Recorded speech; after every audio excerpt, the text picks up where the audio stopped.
I was reading about the other. Hey, everybody. Happy Tuesday. Denizens and Masters here with you tonight as we continue our adventures in Wildmont and the Menagerie Coast. And evidently, we are currently trapped on Darktoe through the shenanigans of all of those looking to, come up with a plan on how to deal with an undead dragon that goes by the name of Scourge. So this should be interesting tonight. Before we jump into our recap, we will be short a player so far tonight. Asborn has not shown up yet, so Asborn will be robotic this evening. With that, let's talk a little bit about schedules and what's going on. Everything you need to know about us is down below. If you want to enter in the dice giveaway as well as the miniature giveaway, you have to join our Discord. We will be giving away dice tomorrow night for our premiere episode of The Descendants. So if you come and check us out Wednesday night, we'll be giving away that. Plus, we're getting awfully close to that 250 goal.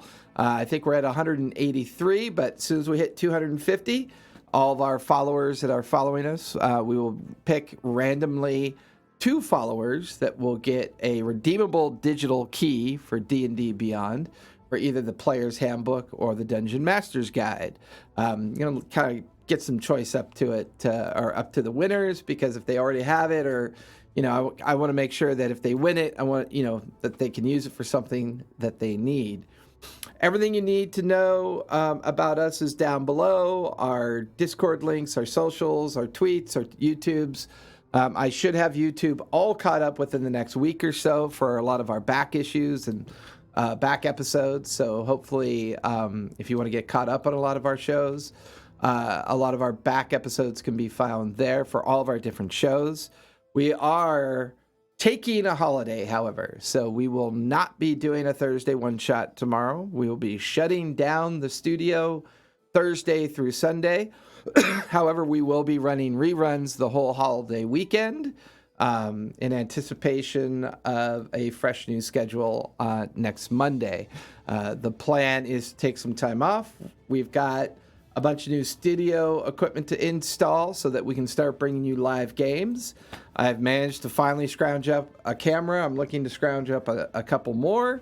But I've got Cesare coming in. He's one of our players, EMP Studios down below. He's also part of the General Adventuring Company. We are looking to finally be live in studio by July 10th, the weekend of July 10th, which we are hoping to bring you the Debtor's Gambit live from the studio on July 11th with all the players except possibly even Jess. She may be coming in that weekend to visit family from Arizona, so she may be joining us as well. The plan is to have an early show on Sunday. We will have a brunch, and yes, brunch, possibly mimosas, Bloody Marys, brunch while we play an episode of Debtor's Gambit in our freshly live studio. I anticipate sound problems, camera problems, angle problems, dice falling on the floor, ceiling tiles collapsing. That's guaranteed every time. Don't forget knocking the table. Knocking the table, although we do now have the new beam above, the new rigging that concussions. No concussions. We did measure high enough to keep it up slightly higher. So, so that when people bump the table, doesn't cause my camera to shake and stuff like that. So we're going to be re-rigging everything, rerunning all the power, probably doing some additional lighting work. New bookcases will be going in.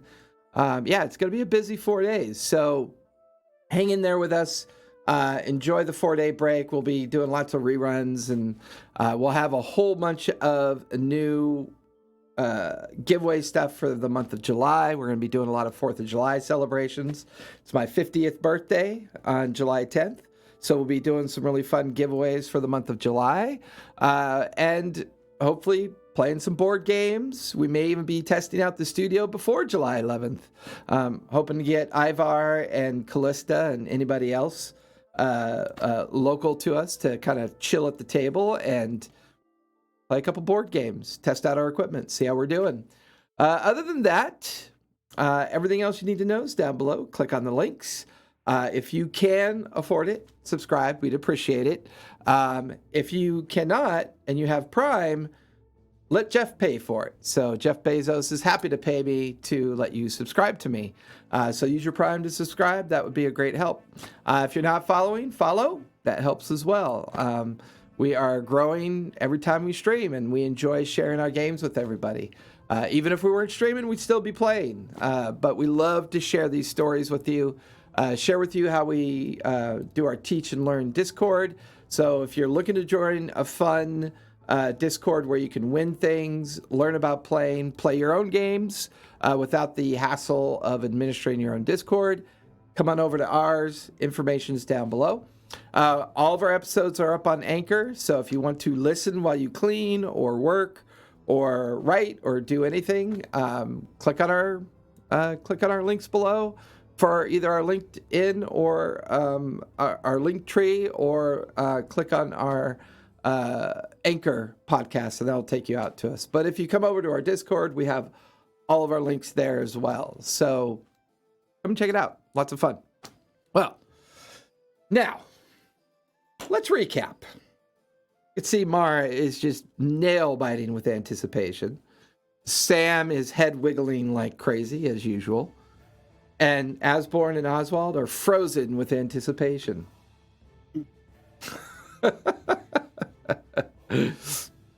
So let's recap based on where we last left off. The team had found the Storm Chasers has finally made it to Darktoe. Once here within Darktoe, they've made some new friends. They've also discovered that Scourge, the undead Hydra, has laired within the side of the cliffs that make up Darktoe. Darktoe Island is the city of Darktoe. The city of Darktoe is actually built into the side of the cliffs and above the massive bay that sits at its base where all the ships come in. The creature has pretty much destroyed Darktoe, made its lair here, and seems to be settling in for the long haul. The Storm Chasers have acquired information and equipment in hopes of dealing with this undead creature. The majority of their fleet is expected to rendezvous within the next 3 days. They have made connections with the Plank King and some of the other pirates that have survived the destruction of Darktoe, and there's expected to be more, as the Plank King is doing his best to both gather resources and additional pirates to join the Storm Chasers in hopefully the eventual dealing with Scourge, however that's done. Our party split up after dealing with the T-Rexes that invaded the initial campsite. Half the party went to Darktoe to do some scouting, where they ran into some interesting flying creatures and other fauna of the island. The other team, anticipating the imminent death of the other half of the team, began recruiting from the other pirates. However, lack of pay, no OSHA requirements, and no employee protections. It seemed for the most part nobody wants to join Captain Tobias's crew, as it was mistakenly understood you don't actually get paid. With that, where we left off, however, was just getting to nightfall. The Tobias, Oswald, and Asborn back at the main camp with the other pirates, back with Samantha and I believe Captain Tolerand, and back with that particular group, going from day, afternoon to early evening. Whereas Sam, Mara, and Fire have camped out at the very edge of the ruin that has become known as Darktoe. As the evening progressed into their long watch, it was at some point during the watch that I believe it was Mara that it was during your watch? I think, wasn't it during Sam's? Oh yeah, it was during Sam's. During Sam's watch, it would seem that the creature stirred as one of the massive heads came out of the strange kind of like darkened lair that it seems to be hiding in. Its massive head coming out, shifting, a blast of arcane energy shooting down into the bay, into some wreckage, a plume of explosion coming out of the area, and then watching as the head began to lower itself back in to the cavernous lair that it had come out of momentarily. This caused Sam to wake up both Mara and Fire, which allowed both Mara and Fire to see the creature as well. The three of you, terrifyingness. The three of you are now awake late into the evening, well beyond the it's like 2-3 o'clock in the morning. All three of you are watching as this massive Hydra head just recoils, kind of serpentine-like, and disappears down into the massive lair. What would the three of you like to do, since that's where we left off at? After hyperventilating, trying to go back to sleep. Finish my long rest. Do we want to go back to sleep here? I mean, how does this hut work? If it came out again, can it get into the hut? if it casts Dispel Magic, I mean, it could step on us and we should be fine. I'm not sure how it holds up against that, epic blast that it just shot into Sure. But, I mean, it can't see us. Right. Okay. We look like a rock. Did we have the impression that it was focusing its energy on, or focusing it was looking at us, or we just? You don't even need to make a check. It clearly, based on Sam waking you and describing what she saw, something else got its attention and the full force of its attention, and then it disappeared back down into the lair. Okay, and that's so when you didn't know we were here. No, there was no indication that it knew you guys were there. Okay. Yeah, let's just finish our rest then and pack it up in the morning. Sam, are you muted? And then be terrified. Yeah, you're muted, Sam. If you're talking, we can't hear you. Disconnected. Yeah. So, we're gonna have to try and sneak out. Because we can see. We don't want it to see us in the morning. Right. Well, back in the morning, everyone should have all their spells left. You can be invisible, and Samara can turn me into a bird or something, right? Mm-hmm. We'll be able to do all that stuff. So Can we hear you, it's easy Sam? to get out. Nope, still Is can't that- hear you. Is she still muted? It doesn't say No. she's muted. She doesn't say she's muted. No. Tech problems. Yeah, Check problems. it's got to be something with your Check microphone. problems. Check to see if your manual mute is on or if you're muted on your desktop somewhere.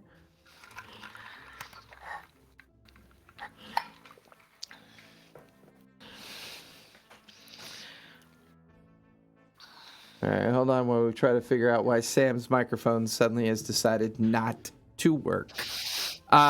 Did you double check your Discord settings just in case? Make sure it... A little gear down in the bottom of Discord. Yeah. She checked that. Weird. Very emphatically nodding. I like Right. that. Like Why that. don't we go to sleep while she works on that if you want to check back in with the other group? Yep. We're gonna go Fair. back to sleep, and we're gonna have Sam watch out for the. Because she was on the final... Yeah. She was on watch. She was on the final final watch. watch. Right. Yeah. And so if it starts like creeping out, yeah, we're gonna beat feet. Okay. So Tobias and Oswald, it's very late in the evening for the two of you. Asborn has already retired for the evening. She has built her tent and disappeared inside of her tent, pretty much leaving the two of you to do whatever you want late into the evening before taking your long rest. What would the two of you like to do? I'm gonna mess around with the little egg in my chest and just mess with it. Okay. Give me an insight check.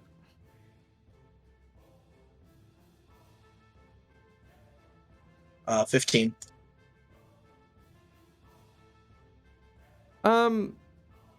Give me an Arcana check.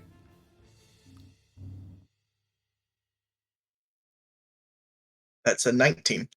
Every time you tap the gem, the creature, the small tadpole-like creature, seems to respond to you.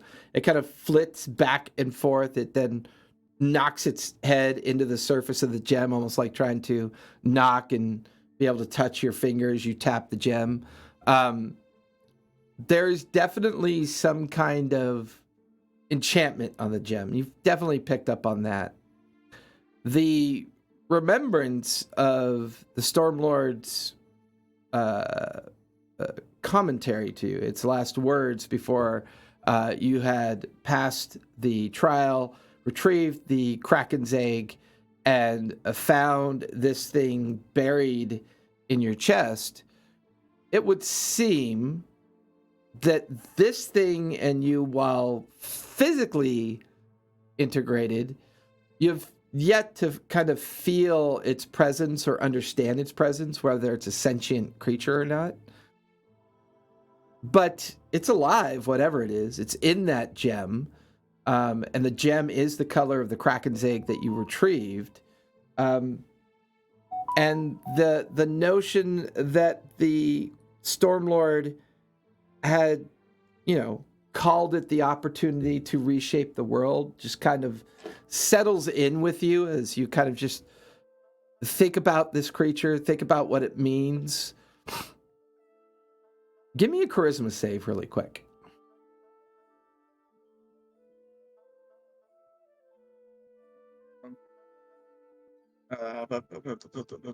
14. 14.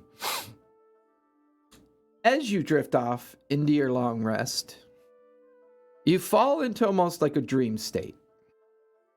It's hard to tell where or what you're doing, but you're walking. You can feel your feet, your small halfling feet, kind of splashing in the water.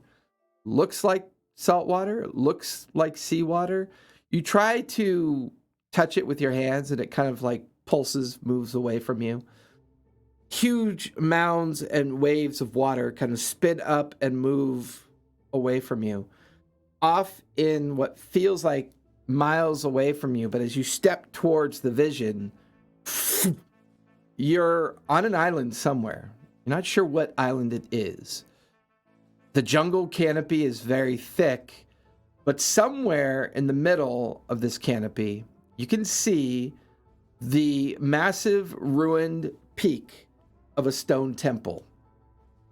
On the very top of this temple, a almost like a kind of brazier that you kind of focus on. And as you kind of look at the vision, you watch as the brazier lights up, pulses with almost kind of like an enchantment-like light. It kind of pulses out and then flares out towards you, causing you to like momentarily wake up in the middle of the night to the sounds of guards on duty, people chattering, pots and crockery kind of clanking. It's maybe 2, 3 o'clock in the morning, and then you try to settle back into your sleep. Tobias, what are you doing with your prior to your long rest? I'm gonna wander around the camp and kind of get an idea of what everybody's morale is. What's your passive perception? Let's see. Passive perception. 19. 19. I mean, as you're wandering the camp, it's a series of clumps of pirates either in a state of rest, eating, recovery. The more interesting sight is when you watch 2 or 3 of the pirates, kind of the dark toe pirates, a goblin, 2 humans, carving and doing their best to take the meat off of the T-Rex that you and your friends, one of them that you had killed. As they're harvesting it, you kind of lean against a tree to listen in on their conversation. You can hear the goblin. Well, I don't know if we have a chance at this. I mean, I think we should just leave with Captain Tolerant. I don't think that's wise. We've been here so long, I'm not willing to quite give up yet. Yes, but it's not like we have a choice anyways. We made our fealty to the Plank King. Live or die, it's Dark Toe. Yeah, but, you know, we don't live that long to begin with. I don't know if I want to stay. And they're just having this kind of casual conversation about either staying, going. The morale doesn't seem bad. As you're kind of walking around the camp, everybody feels just disconnected suddenly from their old lives, plunged into this reality that they're now a part of. And they're all struggling. They're all... Yes, Captain Tolerant and his first mate are doing their best. Even the Plank King, to a certain degree, is inspiring more by fear and fealty than anything else. But to watch an entire town get destroyed by this creature seemingly setting in with the idea of permanency, and the majority of the population of Darktoe displaced, killed, wounded, or wherever they might be. It's a group of people that feel defeated, but not lost to the cause yet. They're doing their best, but there doesn't seem to be imminent morale issues that you can pick up on. All right. Well, I'm gonna head off to bed then. Okay. So you will set in for your long rest. So everybody go ahead and click off a long rest. Did Sam fix her audio yet? No. Oh no. That doesn't make any sense. Why did it die all of a sudden? Off and log back in, maybe? I don't know. I think she already did that. Long rest. You know what, Sam? You may need to update Discord. Did you try closing, force stopping Discord, and then logging back in? Sometimes if you skip an update, your microphone or camera will go kind of wonky. So you might want to try closing Discord entirely and then reopening it. Sometimes that'll help. I know some people have that issue.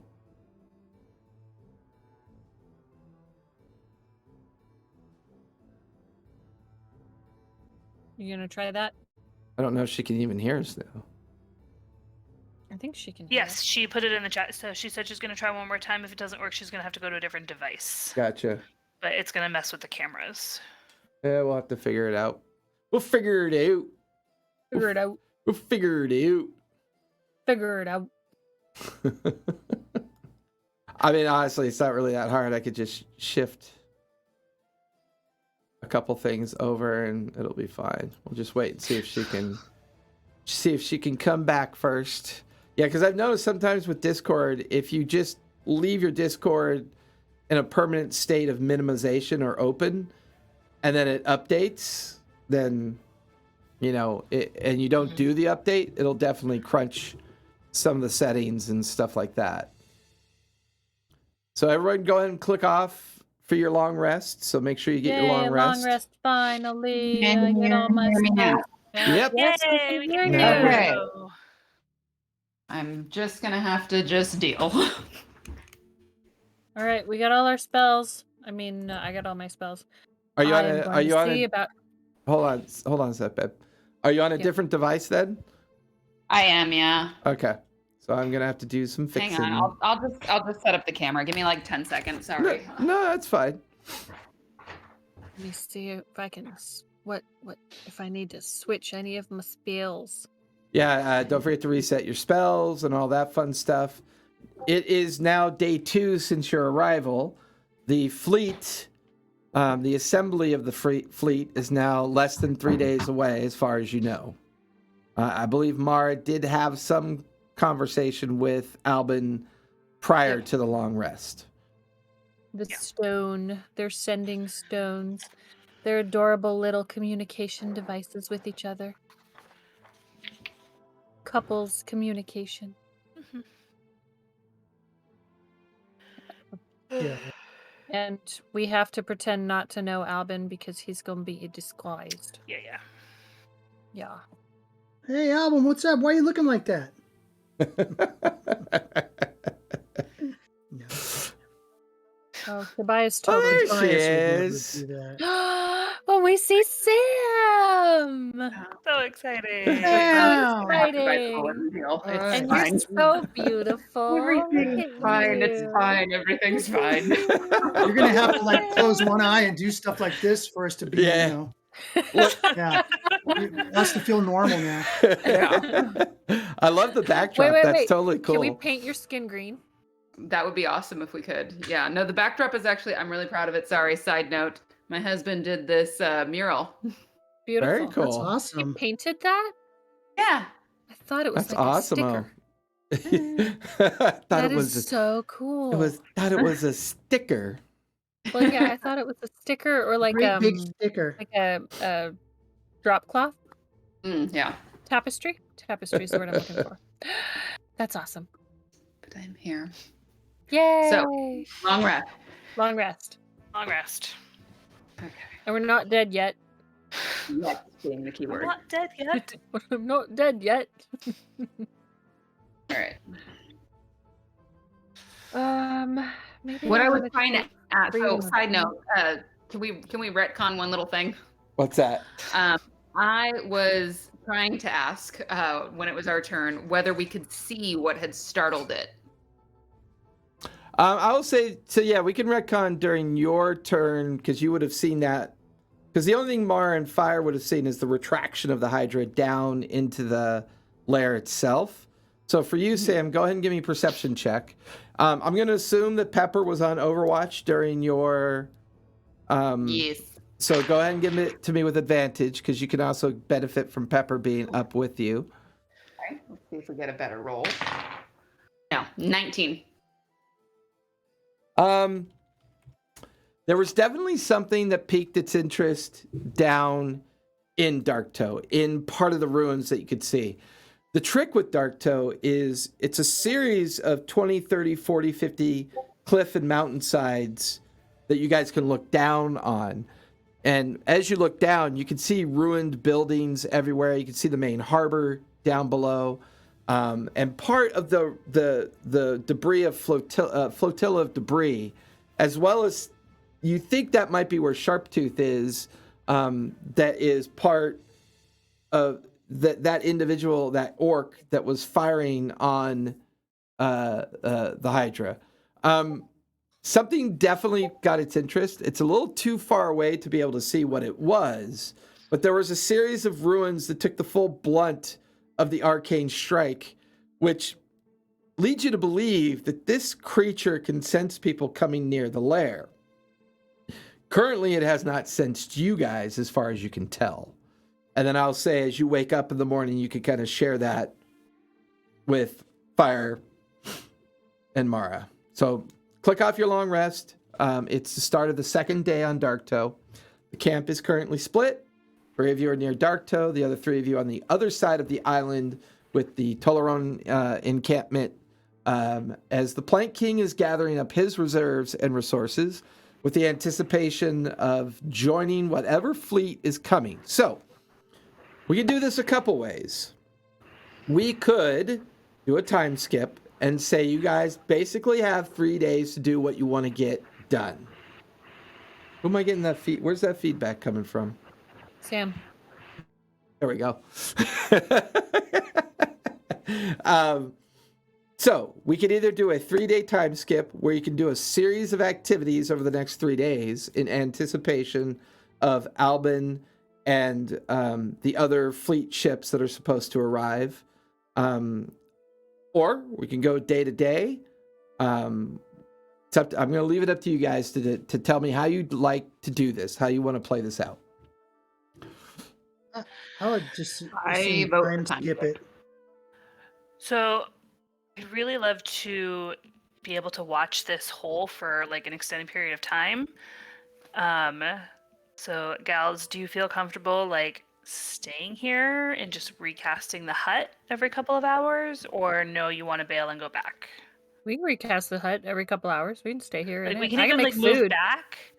Yeah. It, like just like, does it ever come out of the hole of its own free will, or is it only if it senses something? Is kind of what I want to see. Mm-hmm. Okay. We could even send something over the hole and see if that causes it, because we don't know if it's, people or if we send like a nature spirit, if it would do something. We can send something. I don't want to send Ember again. She's. No, don't I send feel Ember. bad like I will. sacrificing Pepper and Ember over and over again. We don't have to sacrifice that. I can call up like a elemental or something. Yeah, well, why don't we can hold off on like let's just watch and see, like give it 24 hours and see like does it come out on its own? Is it only if it sees something? So how far Cool, back? doing that, and like if we just time skip through it. How far back from this ledge could we stay? Could we move back and still see that hole, I was gonna ask the same thing. Jason? Uh-oh. I mean, give me a survival check. My dice are trying to make a break for it. Bad days. Bad dice. No biscuit. Roll high to make up for it. 13. That's not high. Not a natural one. It is not a natural one. The problem that you're running into is the vastness of the lair. The fact that it seems to be unnaturally darkened.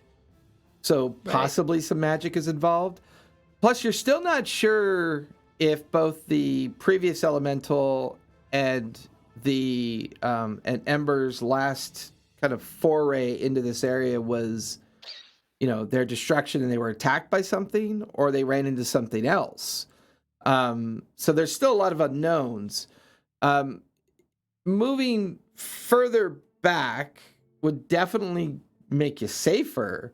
But moving further back is going to make it a lot more difficult to be able to see down this sheer cliff face into this, vastness. Like you kind of picked your spot so that you could have a little bit of cover and still kind of keep an eye on the ruins and everything down below as well. So, like, can we move back at all just so we have like an angle of the actual hole? Like, can we? Well, the if we problem is move the back, cliff do is we a lose? the cliff is a sheer drop. Right. There's not really an angle. So, Right. the cliff is just a sheer drop. And the hole is like directly at the bottom of it. Correct. So like where Darktoe Harbor proper used to be, this creature has used debris and other things to create this kind of lair. And the only thing that seems odd is the darkness that's kind of created around it. Can't quite see into it. and you really can't see it come in and out until you actually see the beastie itself. It's almost like it's using that as a way to come and go in a very stealthy manner. And if that didn't make things more difficult, all of you, including Tobias, Oswald, and Asborn, begin to hear the rumblings of a fresh storm brewing off the coast. Fantastic. Oh, that's just lovely. Technically, if we get into trouble, I can cast Windwalk on us, and we can get away real fast. What does Windwalk do? It says I turn you into wisps of cloud, and we have a flying speed of 300 feet. What's the casting time on that? Casting time is a minute. And how long does it last? Lasts 8 hours.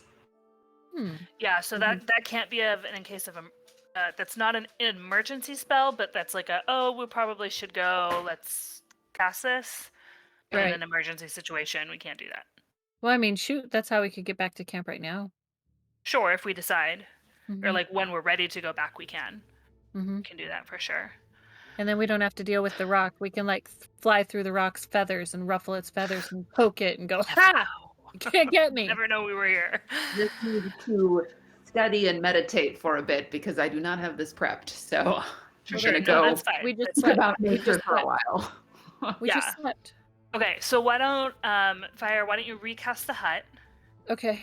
We'll just kind of settle in. We can send a message to buy. Which one went better yesterday? Why don't we try Oswald this time? Did we try Oswald last time?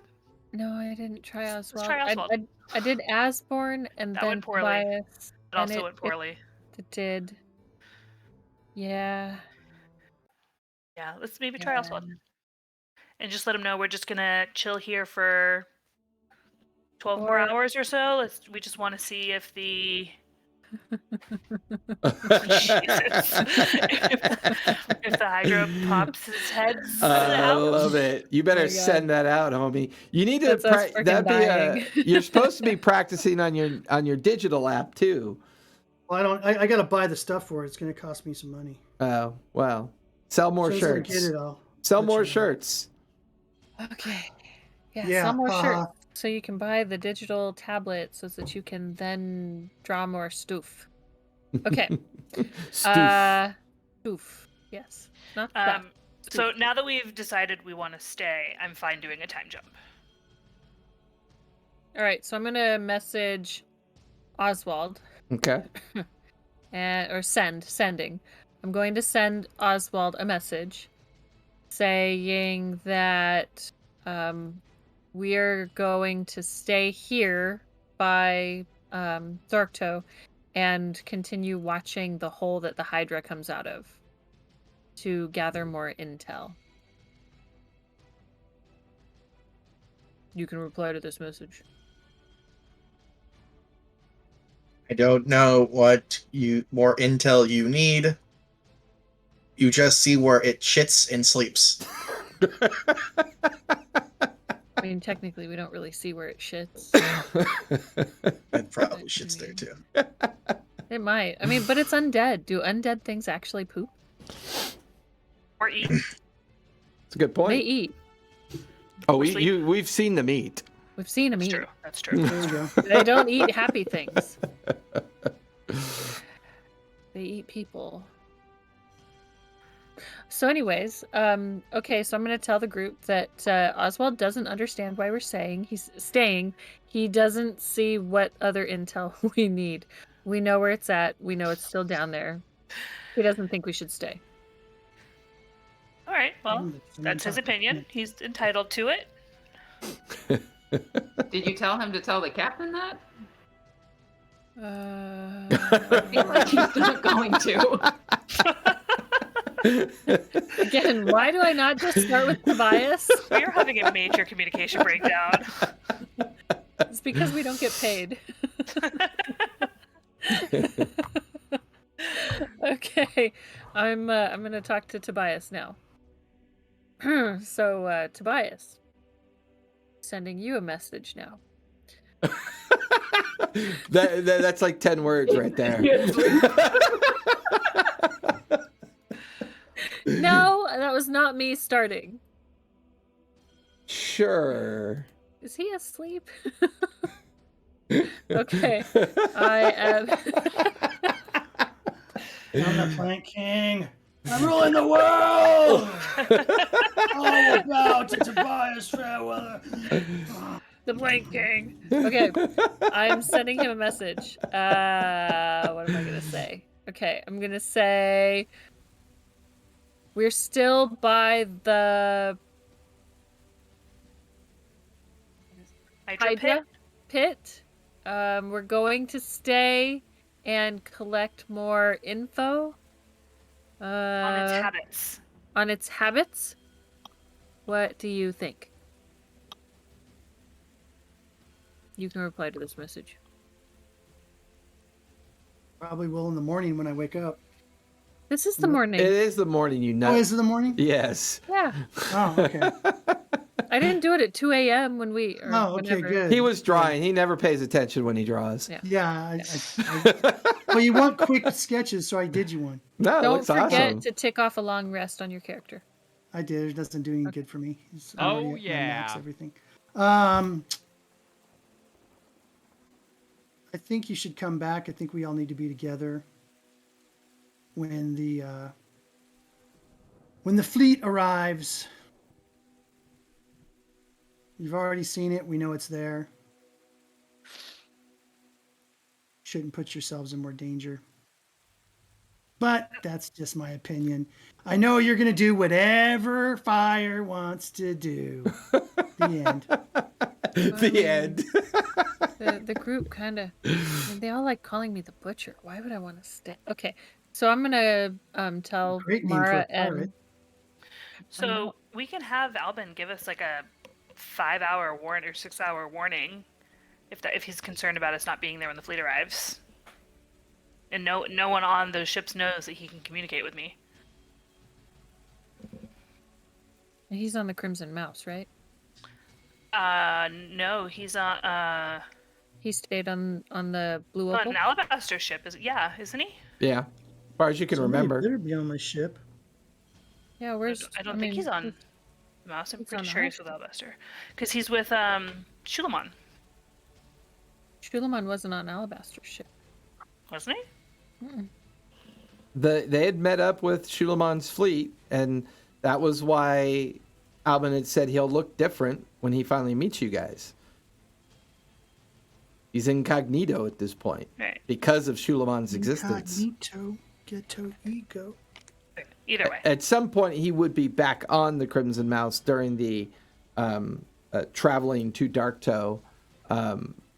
But with the Marquis fleet, the Cobalt Sol involvement, and possibly even the Cerberus Assembly involvement through Shulamon, and the small fleet that you still have, the Opal, the Trident, you guys are currently with the Acorn. You have the small sloop scout ship that you've been using.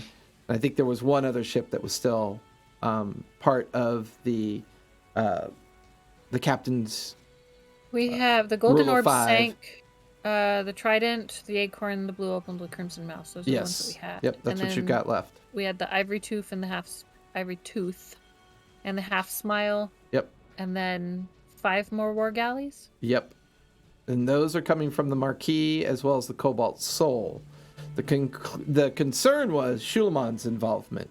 Albin had informed Mara that Shulamon was definitely the Cerberus Assembly spy that they've been dealing with. They've always known it was him, and they've been kind of using him to deliver fake information to the Assembly to misguide, mislead, and Mara was brought up to date by Albin's information and then told that when they do arrive, Albin himself will look very different as the Ghost Order,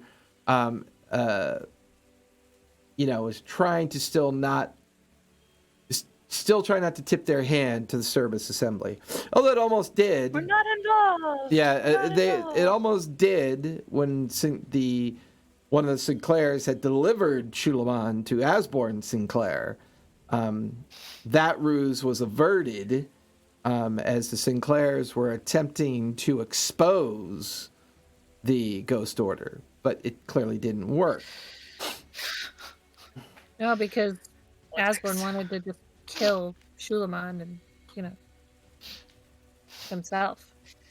So it's early morning. Tobias and Oswald, you hear a bit of a ruckus on the outside of your tentage, and the two of you look out to see at least 36 additional pirates arrive in camp. You can see at least 2 or 3 different officers are with them. They seem to be sailor crew, maybe even family members of the crew. They are carrying a lot of equipment with them. It seems that this was part of what Pavu has found and sent in this direction. And there seems to be a lot of handshakes and a lot of greetings, people recognizing each other, and then they're being kind of directed to other parts of the encampment. You also watch as 3 or 4 sailors come in carrying very large jungle deer that have been hunted and captured. They seem to be staying. Perhaps your little conversation with them the other day has inspired Captain Toleran to dig in and wait to see how many people Pavu can actually gain. So, what would you guys like to do today? You're currently on day 2 of Dark Toe. I'm just going to go around and see if I could be of any help around the camp Okay. because there's nothing else to do. Oswald, what would you like to do? I'm gonna go sit in the beach. Okay. Yeah. So you head down Stare to the beach longingly where at the they water. are, where the Acorn is currently anchored in the small bay, and the other 4 ships that are being retrofitted and fixed. And this is where a lot of the other crew are spending their time between shuffling gear, finding resources, using the Acorn to quickly move up and down the side of the island. And you get there in time to watch another dozen or so pirates get offloaded of the Acorn and are now heading by you, and they kind of look at the strange dark halfling sitting on the beach, and they move right by you to head towards the main encampment. Things are getting busier here. Sam, Mar, and Fire. This morning, the rain has just started falling. The slight rumblings of thunder and lightning can be heard as this now new storm is rolling in and across the island. We do not get wet in the hut, correct? No, you do Correct. not. Okay. We'll get wet for the brief moment of recasting it every 8 hours. Sure. So pretty sure we just need to kind of sit quietly in the hut. Brief moment, I mean 10 minutes. So Mara's just gonna sit there, slowly getting more and more antsy and pouty, staring at the rain. You can go out in the rain. You don't have to stay in the hut. Stand behind the hut. Not with the Stand behind the hut. giant. No, not with the Stand giant behind the hydra. Okay. I mean, you can stand behind the hut on the other side of the hut. It's 10 feet tall. That's all right. I can hold. I'm okay. I'm just gonna pout. Just stick your hand out. And then rub it all over you. Just Giant stick hydra. your hand out and rub it all over you. I can survive without sitting in the rain one time. I'm gonna stick my tail outside. No, I can't because the hut will collapse. Okay. Okay. I'm watching my pouting party member pouting. I'm Okay. just chilling. I didn't bring any of my stuff, so I'm just. I'm gonna create water over Mara and drench her. Thank you. So, day 2 begins to go by without any major issues. Does anybody want to do does- anything does before we the- move on to day 3?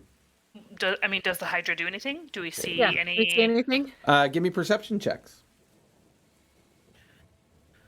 Ooh, with advantage because of our little creature. I mean, familiars. Yeah. If you send Fire and you send Pepper up above the hut, sure. Up above the hut, yeah. I got a 16. Okay. So Fire and Sam, you get advantage. Got a really terrible 12. Okay. I got a 21. 21. At no point do you see any sign of the Hydra all day long. As morning turns into afternoon, afternoon turns into evening, the exception of from time to time or whenever you decide to recast the tiny hut, there's no sign of anything, no living creature or beast or hydra, just the ruination of Darktoad down below, the wrecked harbor that can be seen strewn out as well. Tobias, Oswald, is there anything you two want to do before we say goodbye to day 3 and move on to day 4? Well, at the end of day 3, I guys, do we want to go? Well, so Hydra came out last night.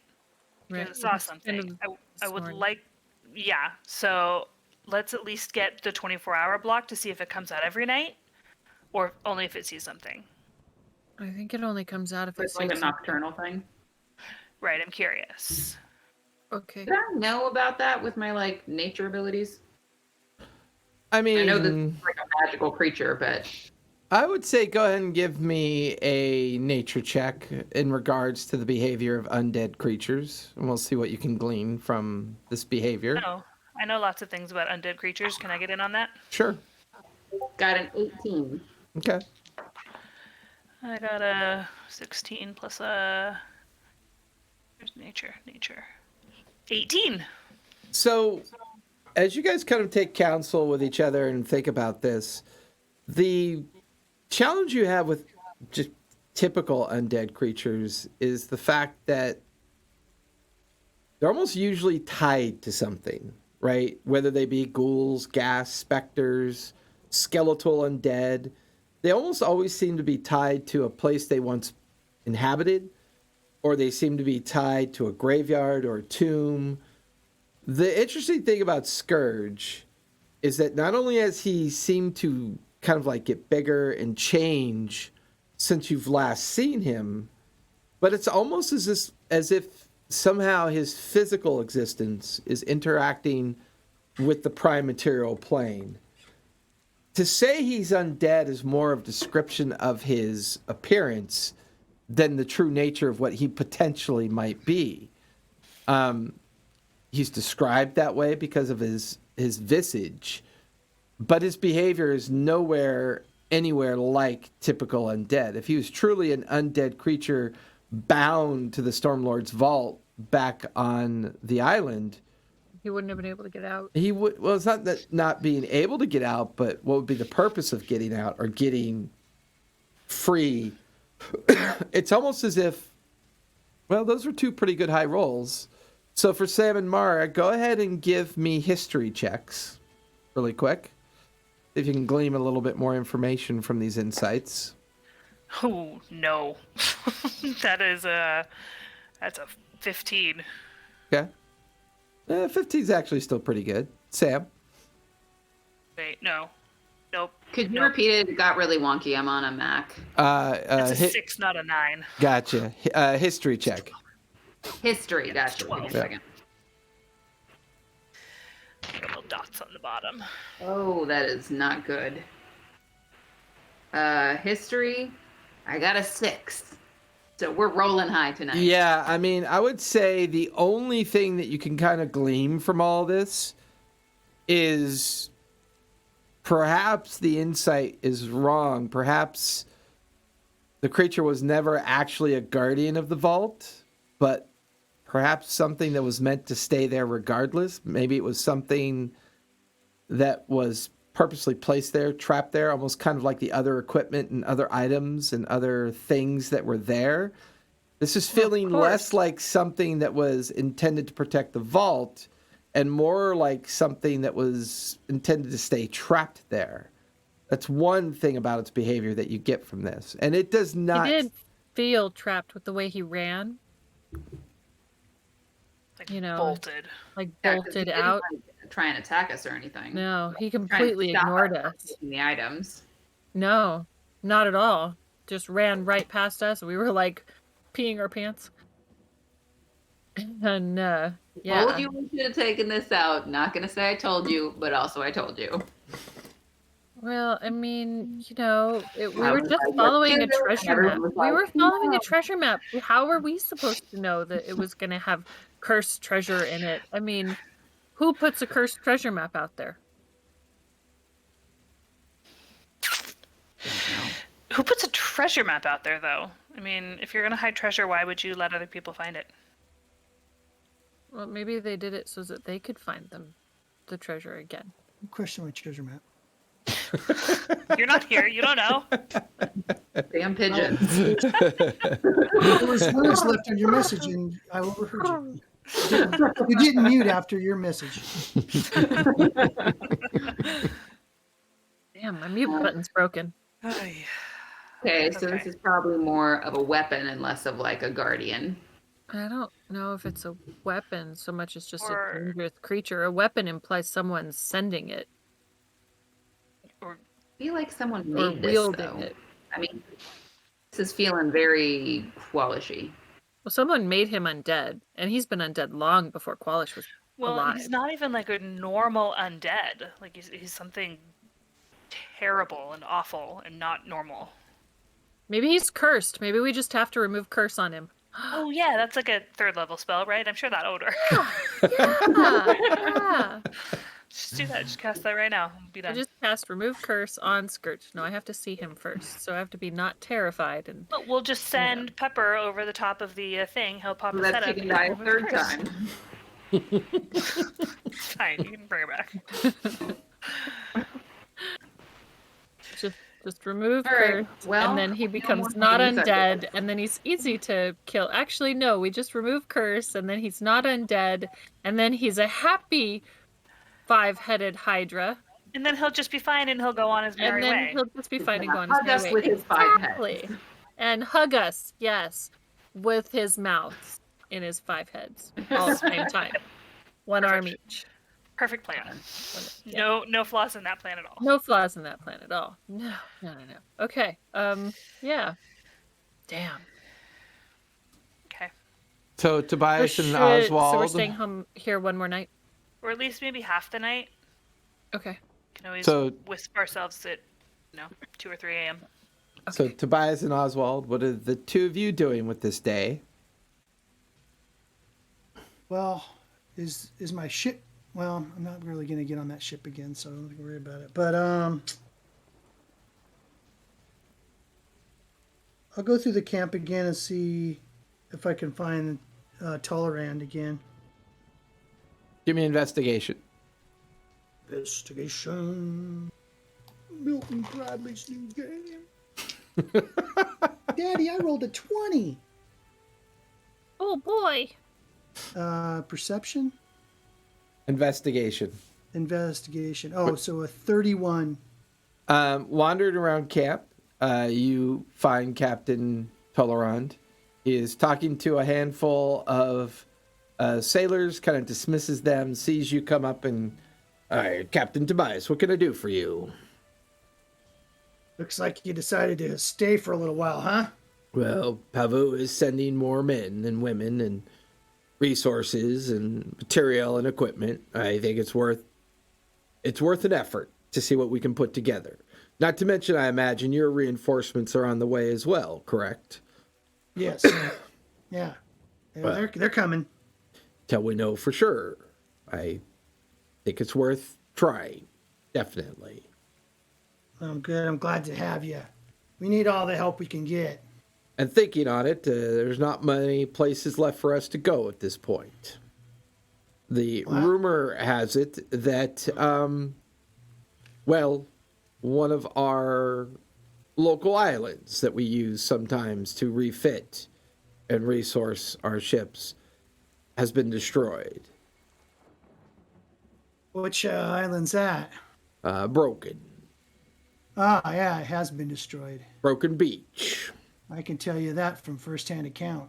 Oh, well, it would have been nice if you told us sooner. We were hoping to send our ships there for refit and bring them back, but seeing as how we will not be sending them there, so I have a question for you. Sure. This thing's been here for well over a week. Mm-hmm. So what the fuck destroyed Broken Beach? Oh, a Leviathan. A what? I don't know. You know, one of the big things with tentacles. We're trying to capture that too. It's on our list. As soon It's as we on- get how done with long- this one, we're gonna go looking for that one. How long is your list? I It's a mean, is very there- long list. Now we let out the Hydra. We got to get that back. So yeah, the Hydra. Then, and we know about. We were asked to get that back for another lady. So, just those two things that I know about. Those are the big bugaboos right there. Why'd you call the other thing a Leviathan? It's more like a giant island. Well, yeah, but it's got tentacles. It's more just got like dead people in it. Tentacles that come out. Are you two being serious? Yes, Yeah. I can't- We're being serious. I can't really tell. deathly serious. So, Dark Toe is a ruin. One of our fallback points is a ruin. Rumors of ships being pulled down into the deep seems to be becoming more true. It would seem being on the sea is, well, maybe an occupation of hazard. Yeah, well, I think I got my suspicions of who's behind it, but you know, Well, enlighten us, please, there, Captain Tobias. Suspicions are important pieces of information. it's just a wag at this point. I don't know But, what a fucking wag is, but okay. A wild ass guess. But Oh, I like that. I'm going to steal that from you. yeah. You're pirates. You steal everything. Well, I think there's someone obviously trying to control the seas, get rid of the pirates, and Well, yeah, but rumor has it that even the merchant marine ships are having issues. All trade has essentially stopped. Most of the coastal cities are starving, and my understanding is that the Dwendals and have closed their borders. And wait a minute, wait. Yeah, that's true, but one more thing. Yeah, there's a demon chick we got to take care of too. Well, I forgot about the third thing. Well, she's on the island. So after this, there's the demon and then the Leviathan. But if we get all those taken care of, I think we're going to be okay. I and- am utterly confused right now. And think about it this way. I mean, you know, and all that. But, we are one of the few pirates left around. I mean, we're going to be like, we're going to be top dogs. Have you ever raided a starving city before, Tobias? No, but, everything's going back to normal after you get rid of these, the demon chick, the Leviathan, and the... It sounds like a lot when I actually say it. Oh, golly, gee, it sounds like a lot. But, you got to start small. So you got to start somewhere. We're starting with the. I the Hydra. believe we're definitely starting small. Anyways, Right. But once that, you and I can build a shack. Pretty soon that shack's a castle, and Dark Toe's back to where it belongs. your optimism is And I'm commiserate. Captain King Tobias. Yeah, I think Pavu would have something to say about that. Whatever. Okay, Duke. I'm Duke Tobias, Duke of the Pirates. Yeah. Things are gonna have to change anyway. I mean, come on. He let a Leviathan in to destroy his harbor. Come on. Did he now? I wonder about That that. was Shulamon. Is he supposed to know everything that's going on? Come on. Okay. Well, Sure, the guy's great and everything, but things gonna have to change. Not he could be the Plant King and all, but he's gonna have to probably listen to other people. Tobias, let's not talk out loud about like your weird fantasies about what you want to do with power. Hey, you got yours, I got mine, pal. I don't have mine. Play with your little toy in your chest. well, if you can lend any more amazing insights, please let me know. Yeah, no problem. Yeah. Like Sure, if and a it's- demon chick shows up riding the back of a Leviathan and decides to join on the side of an undead Hydra. I mean, who knows, right? I mean, Well, that could happen. I won't put it past her to do that. you just watch as he just kind of throws his hands up and turns around and kind of disappears in where all the other sailors are kind of milling about. See you, Captain. I'll talk to you later. Thanks for hanging around. So, anybody else want to do anything before day 3 comes to a close? I think you fucked us over, you mouse fuck. We're What are you talking about, dickhead? You call me a mouse fuck? we're watching overnight, on rounds. Yeah, you can't look down on me now, can you, midget? So I feel like go ahead, Mara. I was gonna say I feel like we need to. This is gonna be terrible. Sacrifice our flying friends. We need to know the perimeter of where the sensor is. Like how close can you get before he knows you're there? How close on top before he knows you're there? You know what I mean? Yeah. Right where the I'll ADT sign sacrifice is. Pepper. I know Fire's already sacrificed Ember quite a bit. She's running out of diamonds. I You think don't it's need more diamonds, you important just to do need the incense. top one if we want to try to drop explosives because we need to get above it. So Okay. have Let me him pull up Pepper's hurt, stats. Hold on. go up and do circles lower and lower and see how far down before poof. Pulling up Pepper's stats, that's all good and all, but he does 159 damage, so I don't think Pepper's HP is that high. No, it wasn't the HP. I wanted to see dexterously whether or not Pepper could bob and weave. Right.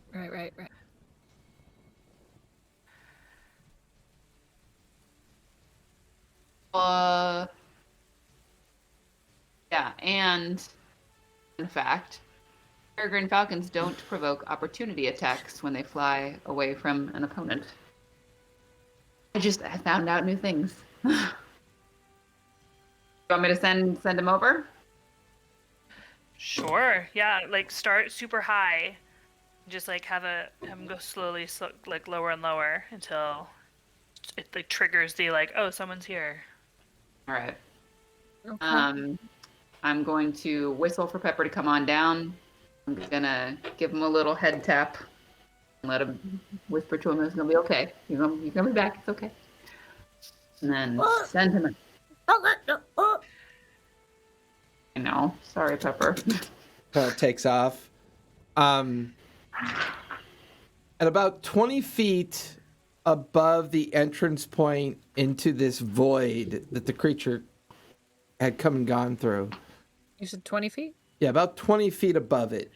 And Sam, you pick up on the kind of the dissonance and the connection with Pepper. Right at that 20-foot point, run smack dab into something. For you, Sam, since you have the visceral connection kind of disconnected, give me an Arcana check really quick. Wait, he ran into something, not the Hydra came out to get him? Nope. Ran into a barrier. Ran into a window. Invisible barrier. That's Only a shitty. 13. 13? It didn't feel all that dissimilar than some kind of dispel effect. Or maybe even an anti-magical effect. So maybe not a physical boundary, but a magical one. But you get the sense that Pepper was poofed out of existence. But not from damage. Doesn't appear from damage, no. How stupid would it be for me to be turned into something with polymorph and fly over the hole? That would be So very It'd be really stupid. dumb, right? It was it'd be either very that or- stupid. You guys were going to end up doing that. That'd be very It was either that or it was me wild shaping and throwing a rock in, seeing if it Very goes through. stupid. Still Very stupid. stupid. Okay. Very stupid. We ready to go back to the camp? Yeah, This let's is go our back. thinking Wanna turn game, into Mara. air? The other game, it's go. Right. Yeah. This one we have self-control. Pause. Reflect. All right. So, want to go at least back? I know I have bad ideas. Yeah, let's turn into air again and float and wisp back. How that bad sounds is like the fun. storm outside? Wait, first, how bad is the storm outside? It's still pretty bad. It's lingering, hanging over. The thunder and lightning is there. Looking off in the direction of the different landscapes and off towards the waterline. The three of you can give me nature checks. Will that affect? Oh, excuse me. Oh, that's a natural one. I got a I'm natty just standing, 20. I'm standing outside like this, Natty 20. enjoying it. I'm Natty just so stressed out 20. about Pepper. Natty 20. Do you want to take it? How did we get a 20 and 2 ones? I got a natty 20 on my Kraken dice. Natty 20. Beautiful Mine New was England cracking dice dice. too, and it didn't crack in a difficult beast. Yep. Okay. I'm What's sounded your- fun I getting I it have outside. no bonuses for nature, so it's All just right, 20. 20. It looks like it's a large storm. It's lingering. It could be here for a couple days. Is it windy? Yeah, I how mean, windy is it? it's breezy. It's not exactly a hurricane, but it's a storm. Okay, so Let's flip just back. breezy. Just breezy, we should be fine. It's not a hurricane, not like, gale force winds. Yeah, we should be fine. Let's go. Okay. Yeah. We'll be fine. Let's breeze it up. So at some point, Oswald, Tobias, and Asborn, as afternoon turns into early evening, you see three individuals come kind of like swooping into the campsite. It seemed to be a lot easier to find the site because you guys are flying in, correct? Mm-hmm. Yeah. Well, we're coming in as wind. As Yeah. clouds. Turn into We're like coming Yeah. in as That turned us clouds. into clouds, and then we whooshed our way in. Yeah. As you're kind of like moving above the barren landscape, you can clearly see the large 60-foot bird creature that is nested and hunkering down away from the Totally wanna weather. ruffle it. You can Totally see wanna all ruffle it. manner of creatures Wait. coming and going because of the weather. You eventually hit the border where the jungle canopy is. You even spot quite easily a couple of the other smaller pirate encampments, and then eventually making the very center of the canopy right about nightfall. You can see the campfires of a much larger encampment now, as it seems more individuals have shown up. There's probably at least almost 100 additional pirates here at this point. Collection of supplies, weapons, food, material. It seems that Pavu is coming through. He's mustering as many as he can find. you should always travel like this. And then I don't know why we didn't do Agree. it before. My bad. three I of you know. show up, surprise a couple of the guards, but Tobias, Oswald, and Asborn see the three of you kind of reform back into yourselves, and you guys are all back together again. It's early evening. Yay. Anything you guys want to do as a group before settling in for the evening? I wanna tell the boys what we found. I'll Oh, share yeah. my arcane knowledge or whatever it was about, or the nature or Yeah. whatever. We need to tell our magic users about the maybe anti-magic barrier. Yeah. Two. It hit some barrier like 20 feet up and just went poof. If it goes in its hole, we're kind of screwed. Well, if it goes in its hole and we try and follow, any of our magic Well- might not work. To be fair, we don't know if that barrier follows it. We don't know if it's around it or around its hole. True. Make me upset. Good job, Callista. You actually held back on that one. Okay, Take a moment. Take a moment. didn't. Okay. Wow. Oh, not. Okay. Yeah. Anyway, so still, damn, not saying anything. Okay. Is that blood coming out of your mouth from biting your tongue? Right. All right. So, yeah, it's got. We don't know if the magic follows it or if it's centered on its layer.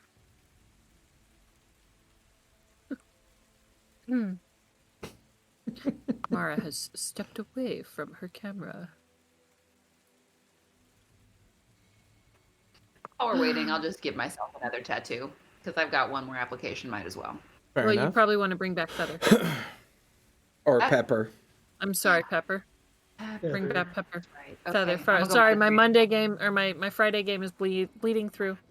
All Bring good. back Pepper. You should call Okay, your let salt me- so they could be salt and pepper. I think I can only conjure one at a time, but that would be cool. Mhm. And I don't where- think Ember would like me changing Oh, it's her a name. ritual anyways, so it's fine. I'm like sitting here trying to look for it. Yeah, it just takes an hour and one use. I think we bought a couple uses for you of the Herbs and stuff. the familiar stuff. Okay. I'll go meditate in a corner and no one talk to me. Okay. I'm making the dome again because I'm not liking getting wet. Okay. Now I gotta go through my spells and prep what we want to do for this hideous barrage of death. I mean, our fight against Scourge. Yeah. Can I go down to the beach and swim in the rain? Absolutely. During do your that. swim, you hear a message from Alvin. Through my yeah, stone or through your stone. regular? Yeah, through the stone. Yeah, we are 2 days out. Expect us to, well, based on your earlier description that you gave us, we'll be coming in to the bay that's nearest your point of egress. There should be at least 10 of us arriving. 10 ships? The war galleys will have to anchor somewhat deeper, deeper in the bay. However, when we do arrive, there'll be a small cadre of Marquesian officers. Shulaman, who is pretending to be a Cobalt Soul operative, he will be slightly disguised as well. We suspect this is part of some plan he has. We don't know. There are obviously both the goblin and orc captains that are throwing their weight in on this as well. But other than that, I hope this is enough. Honestly, I don't know. We spent 24 hours watching the Hydra, and it was terrifying. It was so big and so scary. I don't know what we're gonna do. And Well- it seemed to have some sort of anti-magic shield around itself. The Cobalt Soul has been studying the manacles. They do have some insights for you that they think may help. Other than that, we can plan what we can plan when we get there. See you in 2 days. Stay safe. Oh, do you have Oh. anything to make explosives? The war galleys will be heavily armed. I imagine they will have... Portable explosives. I have some Portable. ideas. Well, I can check with some of the gunners' mates and see if we can't build something. Okay, I thought that might be up your alley. I think Well, is it magical things that can do certain things are definitely up my alley. I find messing with explosives quite dangerous and try to avoid it whenever possible. sure, but out of necessity. Fair enough. I figure if we can deal a decent amount of damage before it even leaves its little home, that would be in our best interest. Well, you might also want to share with your friends the things in Nicodranus, Port Damali, and some of the other ports are getting difficult, to say the least. No ships are moving about the coast whatsoever. Most are in harbor or in dock. There's been a report of another town destroyed. I'm waiting to find out from some of my operatives as to what town and what had transpired. But things are getting dire for sure. Okay, we gotta get rid of this stuff. This is getting bad. All right, we'll save travels, and I'll see you in 2 days. Stay safe. To you as well. The energy kind of disconnects with the residents of the arcane detachment of the two stones sending messages back and forth. It's now getting to mid-evening at this point. It's still raining. Everybody's kind of miserable around camp, doing their best to set up tarpaulins and whatever they can to try to keep the rain off of them. Anything else you guys want to do before we start day 4? I want to kind of gather everyone and sort of fill them in on the Shulamon nonsense that he's like pretending to be a Cobalt Soul guy, and yeah, just so we're all on the same page. I knew I shouldn't trust that guy. Yeah, Are we but on the since kill? He's pretending to be an expositor. right, but so we all know him. Everyone has to get their acting chops up. I don't know what'll happen if we out him. Don't imagine he would like that. Yeah, that's why we should do it. Let's work together. He's a jerk. Kill the Hydra. Sure, yes. Work together, kill the Hydra. Then we can deal with Shulamon. Or sacrifice Shulamon to the Hydra. I mean, if it happens, no one's gonna be mad about that. Save the cheerleader, save the world.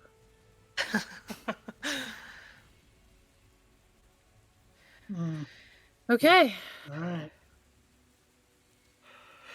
So for bed. day 3 comes to an end. The storm is still going. You wake to rain and thunder on the 4th day. The fleet is less than 2 days away. They are expected to arrive on the morning of the 6th day at this point. It's a new day. Adjust your spells accordingly. Do anything else you'd like to do. Weather's miserable. Morale is suffering from this. Another 40 individuals arrive in camp at some point. There is now rumor that Pavu seems to have collected anywhere from 200 to 300 individuals, on top of the 36 or 40 that were already here. This place is beginning to get crowded, expected to get even more crowded. Hunting parties. Even though in the misery, you can kind of pick up on the fact that most of these individuals are in their element. This is what they kind of expect life to be at some point during their travels or during their raids or during their high seas shenanigans of being pirates. However, that usually comes with reward. The current reward seems to be survival, hunkering down, waiting this out, waiting to see what the Plank King has to say in regards of expectations. But the 4th day is wet, miserable, but there is food, there is some shelter, but no immediate sign of the storm giving way. It's on this day that a very large orc individual comes strolling into camp. Here, you guys, for the first time, are introduced to Broken Tooth.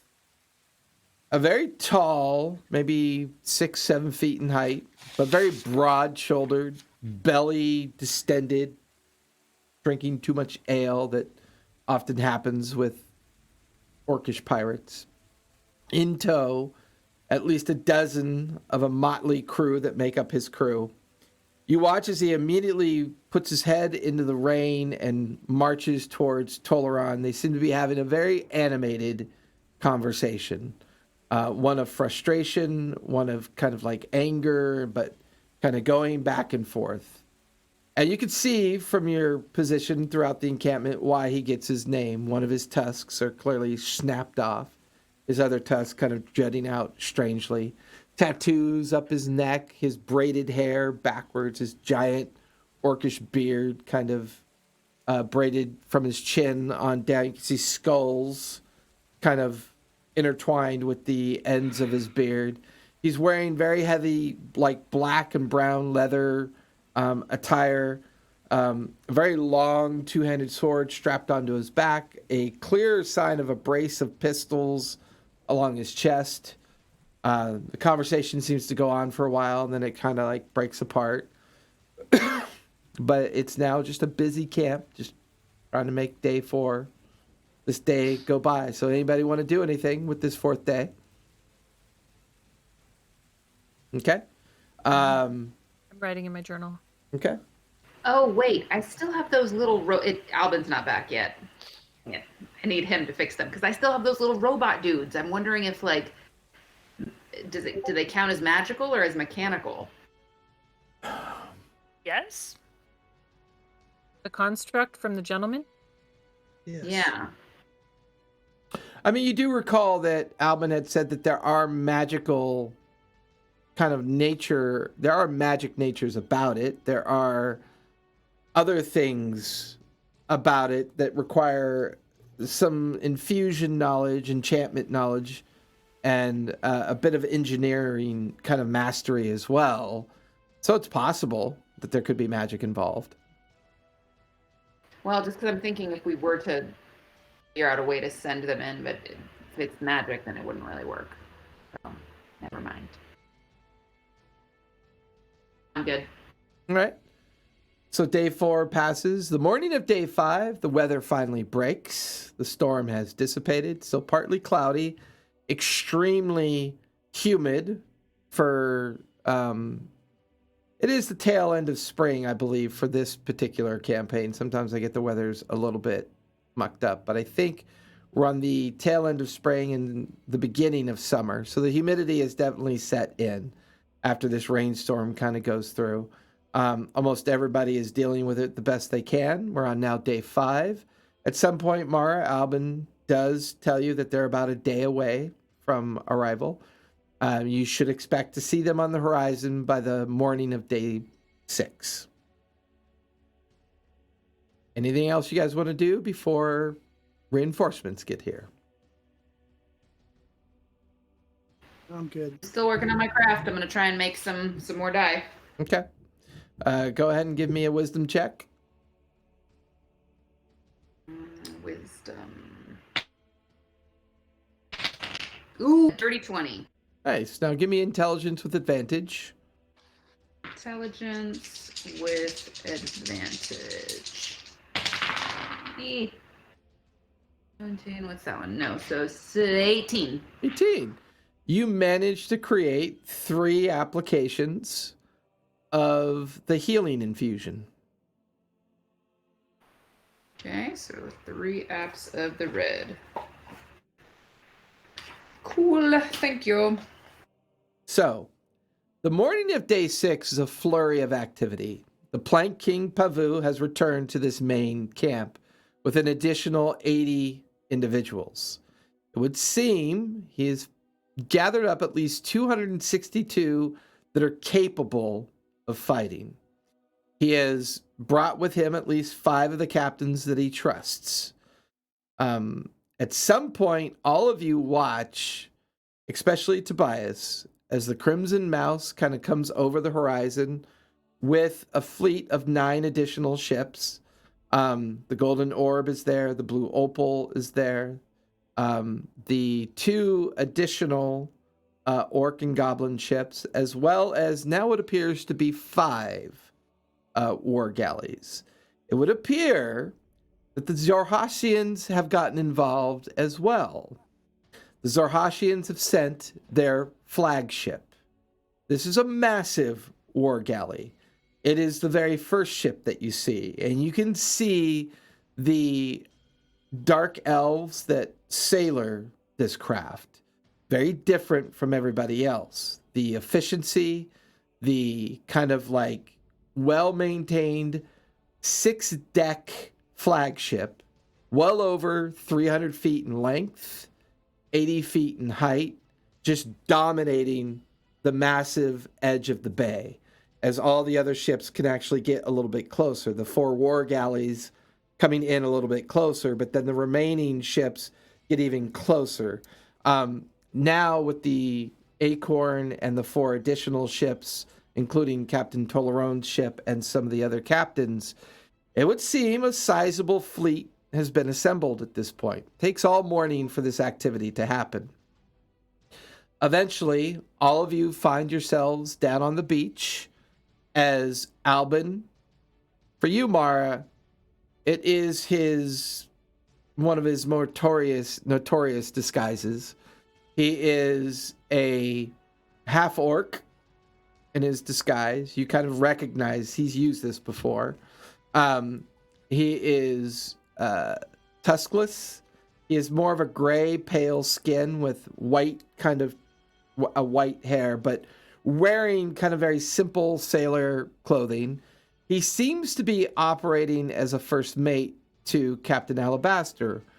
There are a series of others that you do not recognize. No sign of what looks like Shulaman, but there are Marquesian officers. There is a expositor that's introduced. She is introduced to all of you as Terra, Expositor Terra. There are at least 3 Marquesian captains. There is a Cobalt Soul librarian, as well as a Cerebus Assembly arcane wizard of some sort that has come along as well.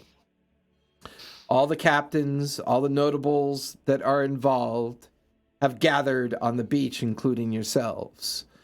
The Plank King and his captains on one side, Captain Alabaster and his retinue of new individuals on his side, the Goblin captain and the Orc captain kind of standing kind of offish to the side, and then there's 6 of you. All of you milling about the beach. It's Pavu that finally speaks up and goes, well, isn't this just a hearty little gathering of folks? It seems we've assembled ourselves quite a fleet. So, what's the plan?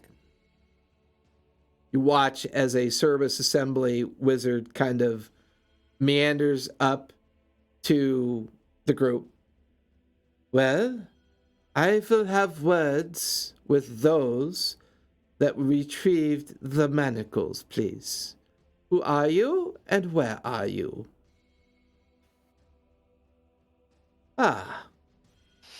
Good. My understanding is you also are in, possession of the tome that is used to operate the manacles. Yes. That's That's right. Well, we had assembled 3 of some of our best wizards along with some others to attempt to use this thing on this beast and get it contained and back into its imprisonment. So, unfortunately, we'll have to rely on myself. My understanding is you have a wizard amongst you of some notary? That's right. One of the best. One of the best, you say? Well, this is... Well... I'm still asleep. Well, You're not there. that's my meaning. He didn't lose the manacles. So we found him. So he's one of the ones that helped find him, not lose them at the bottom of the ocean. They were very heavy. So yeah, pretty damn good wizard if you ask me.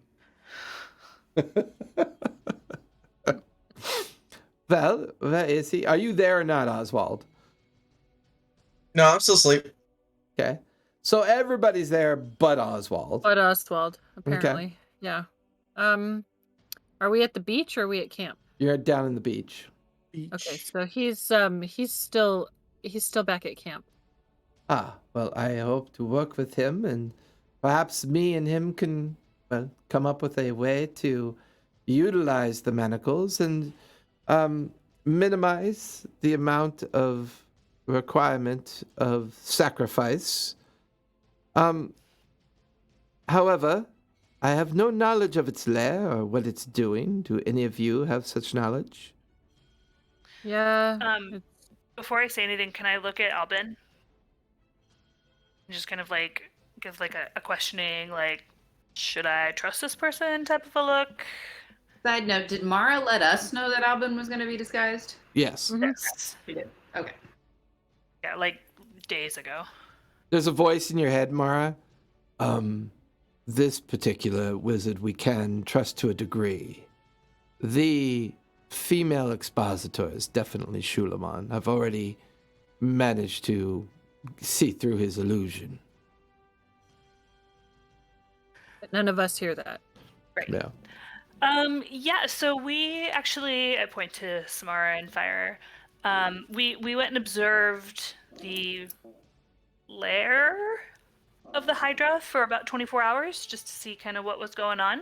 Yes, and what information did you glean from this Not a lot. excursion? Not a ton. We got one sighting, one good sighting of it. Samara actually had the best view. He's a lot bigger than the last time we saw him. Pretty terrifying. Yep. The heads were like And full of things. long, Full of things like bodies and Well, for a dimensional creature, I am not surprised by this. Now that Dimensional it is free on the prime material plane, it is probably absorbing the energies here to keep itself anchored. This is probably affecting its physical existence. see, that's pretty accurate, I would say.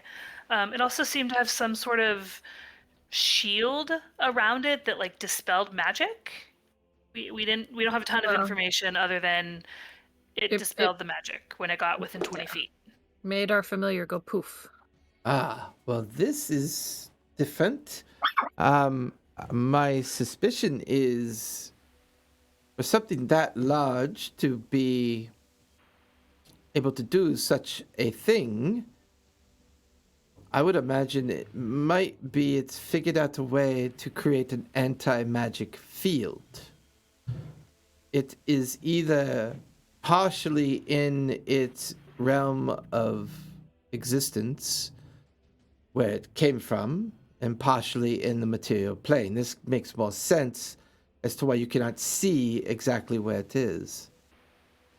It's really dark inside the hole. Like you can't see in it. Like unnatural dark. Unnatural dark. So like 1 second it's there, and then the next second it's popping its head out, and you don't see it like coming up from the bottom. It might be using a darkness field, a darkness spell of some sort to hide itself. Although that would seem strange if it has the ability to project an anti-magic field as well. Perhaps this is something else. I don't know. Giant portable hole. All of the books that I have read and been able to do some study on this creature, courtesy of Expositor Irene here, as well as librarian Magir, I think at some point this creature was meant to be trapped and maintained wherever it came from. I came across some writings in regards to the Stormlord's Vault.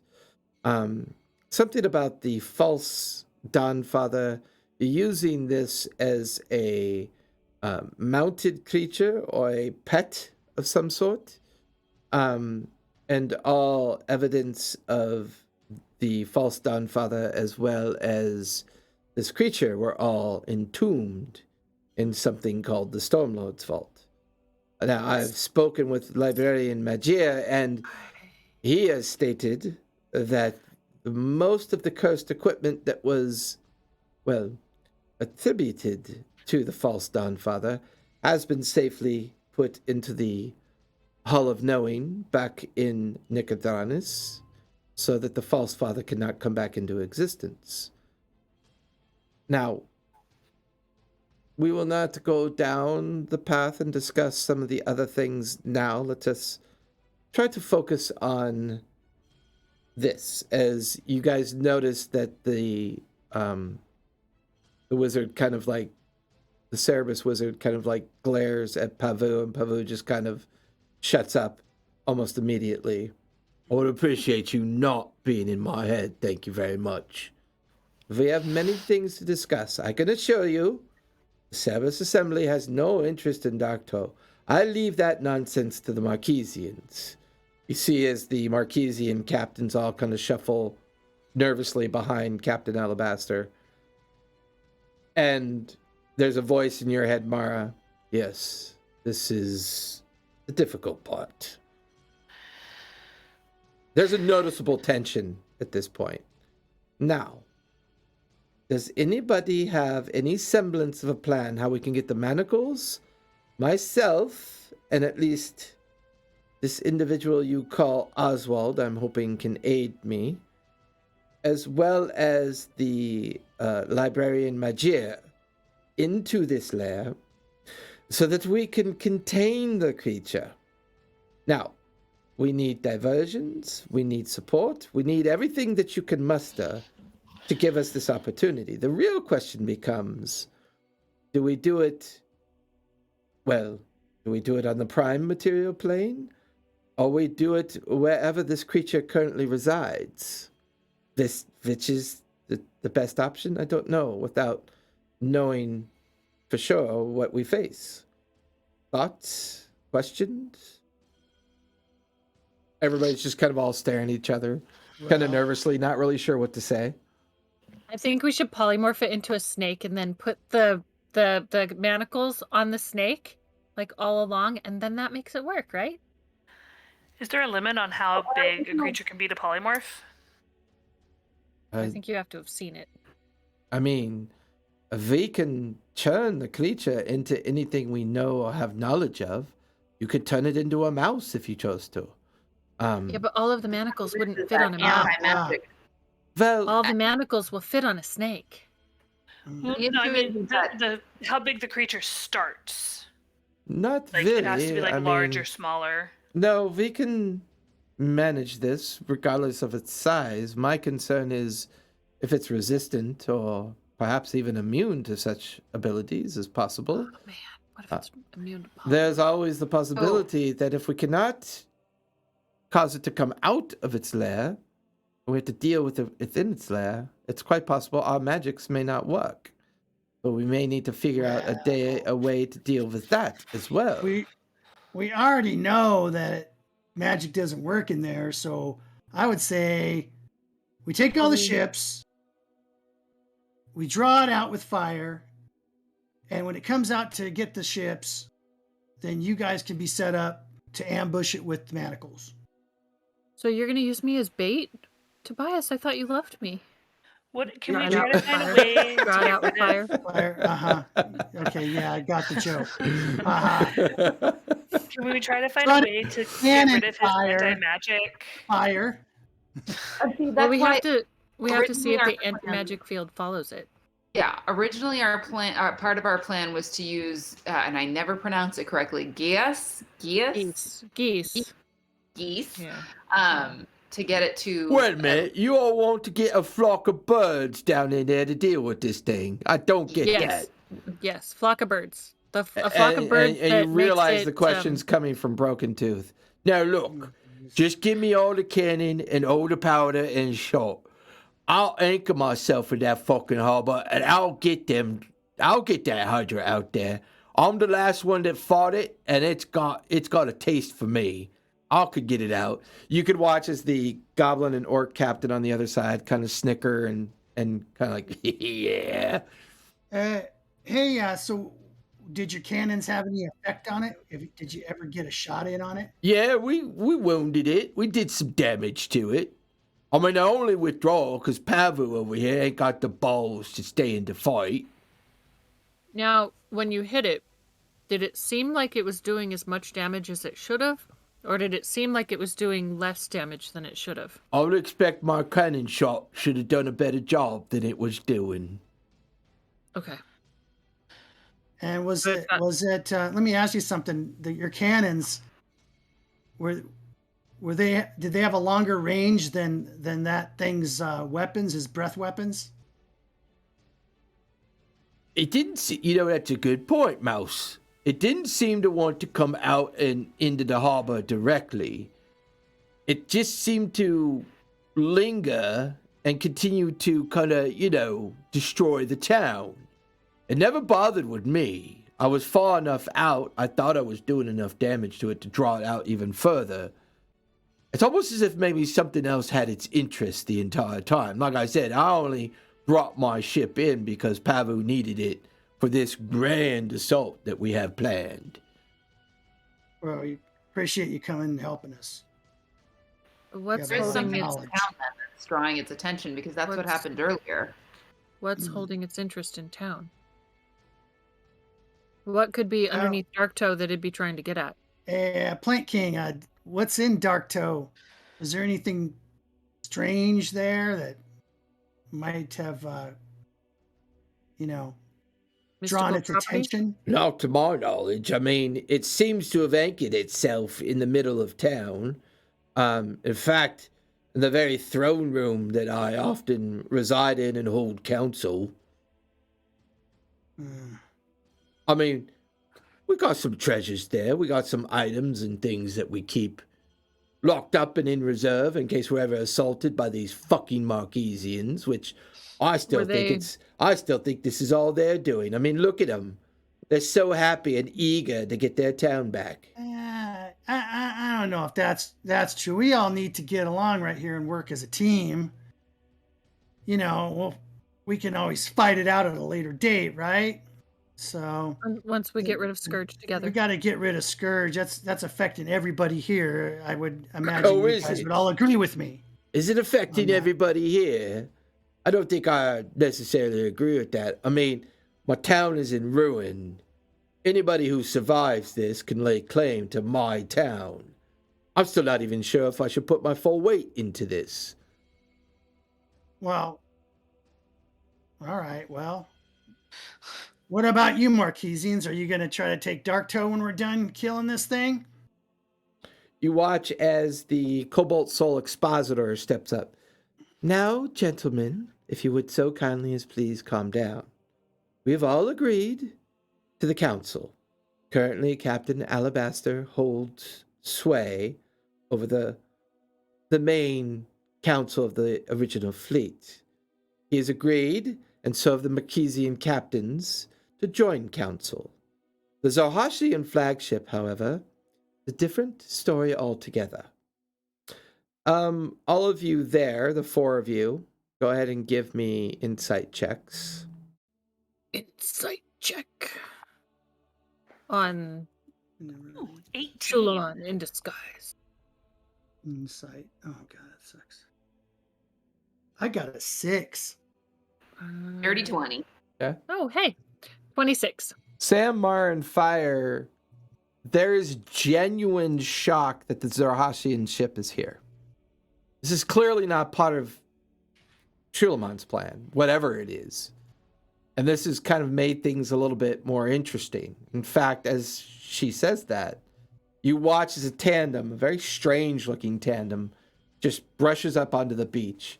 And you watch a very tall, thin, pale looking drow elf kind of walk in amongst this kind of group that is having this conversation. And you watch. Have we ever met a drow?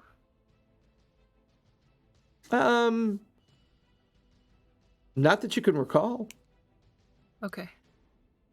You watch as she begins to take off her gloves and tucks them into her belt.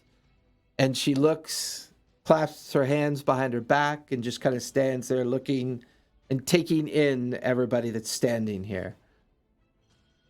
I'm fascinated. Because I've never met a drow. What's she want?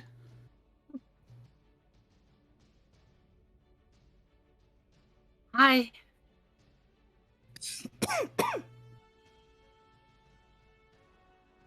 She just stands there taking everything in.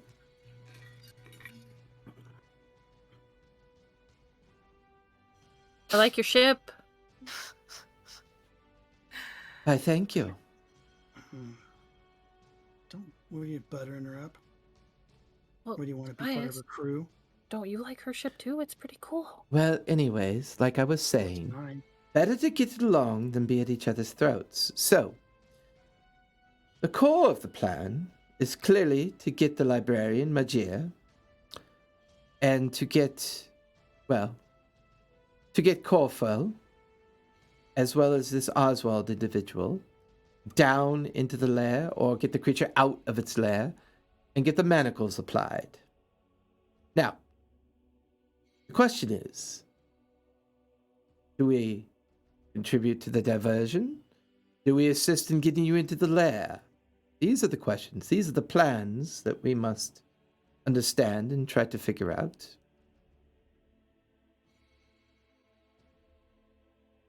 Well, I feel like something is holding its attention in Darktow. We need to find out what that is. Yeah, because if we can't draw it out, We'll have to go in. we'll have to go in. Aye.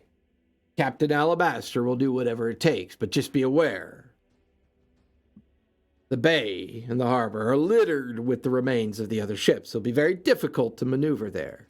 We've been working on our cannons with the help of the Marquesian captains to get a little bit more longer range through overpacking them with more powder. Our hope is to draw the creature out of the lair and partially into the harbor, where we can be more effective. With the Zarhashian flagship here, however, that seems to be more probable and possible. And Captain Alabaster kind of looks over at the Zarhashian captain.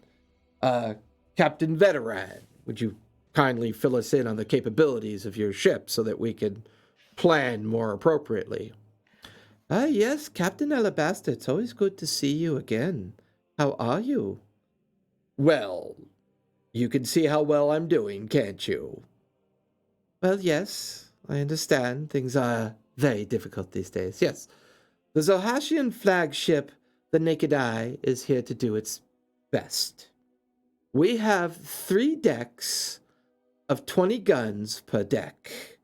We can broadside up to 60 cannon at a time. Our range is a quarter mile at its best. We can heavily bombard the creature's lair and hopefully assist in getting this thing out. You can watch as all of the other captains shift nervously. The Marquesians look just guffawed. They're just shocked.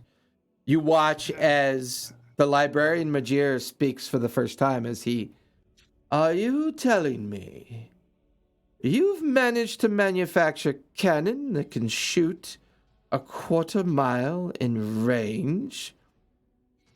Yes, teacher, we have. I can assure you it is limited to our flagship, but, you know, it's stuff that we have. Are the cannonballs, can you make them magic or something so they do more damage? Well, let's just say we use specialized cannons. Oh, awesome. I think that'll... Well, are we going to... Does it matter if we kill it or capture it? I don't know. I'm merely here at the behest of the Zarhashian queen. She seems compelled to assist and get things back to normal, as they say. I am here for that. Thank you for being here. I appreciate it. It was to capture it, Tobias. That's why we have the manacles. Yeah, but if we can't get it out to get the manacles on it, can't we just kill it right where it is?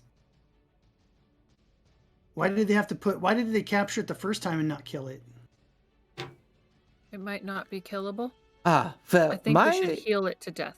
My understanding is it was a creature of a different realm, a different place of existence. The attempts to banish it were not successful. So, there was a curse placed on it through a combination of both a Geese effect as well as the curse as well in an effort to trap it in the vault. That seemed to work at the time. However, with its release, we are not sure what its current capabilities are, as it's been wandering and doing quite a considerable amount of damage, although one would wonder how it can be in 2 places at once, but it would seem to have been able to do that. Mara, you hear a voice in your head. None of them know yet about the other creature. Most of them think this creature is responsible. Figured. Well, I worry about your captain. His motor mouth, as they say. Haven't figured out a way to get him to stop yet. Tobias, give me a wisdom save. Okay. Oh no.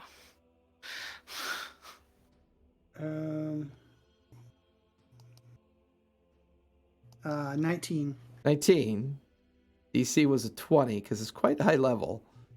You guys watch as Tobias gets a very placid, glassy-eyed look. For you, Tobias, everybody here is super friendly, but the white-haired half-orc is your bestest friend. And you kind of wander over to him and just stand there and look up at him, and he smiles at you, and you smile at him. It's good. I see this. No, I'm you're not not. there. You're You're sleep- not there. You're I still am sleepy. I give him like a I'm, little punch on the. I give him like a little See, punch on I the leg. give an opportunity like that, and Oswald's asleep. Mhm. Do I notice?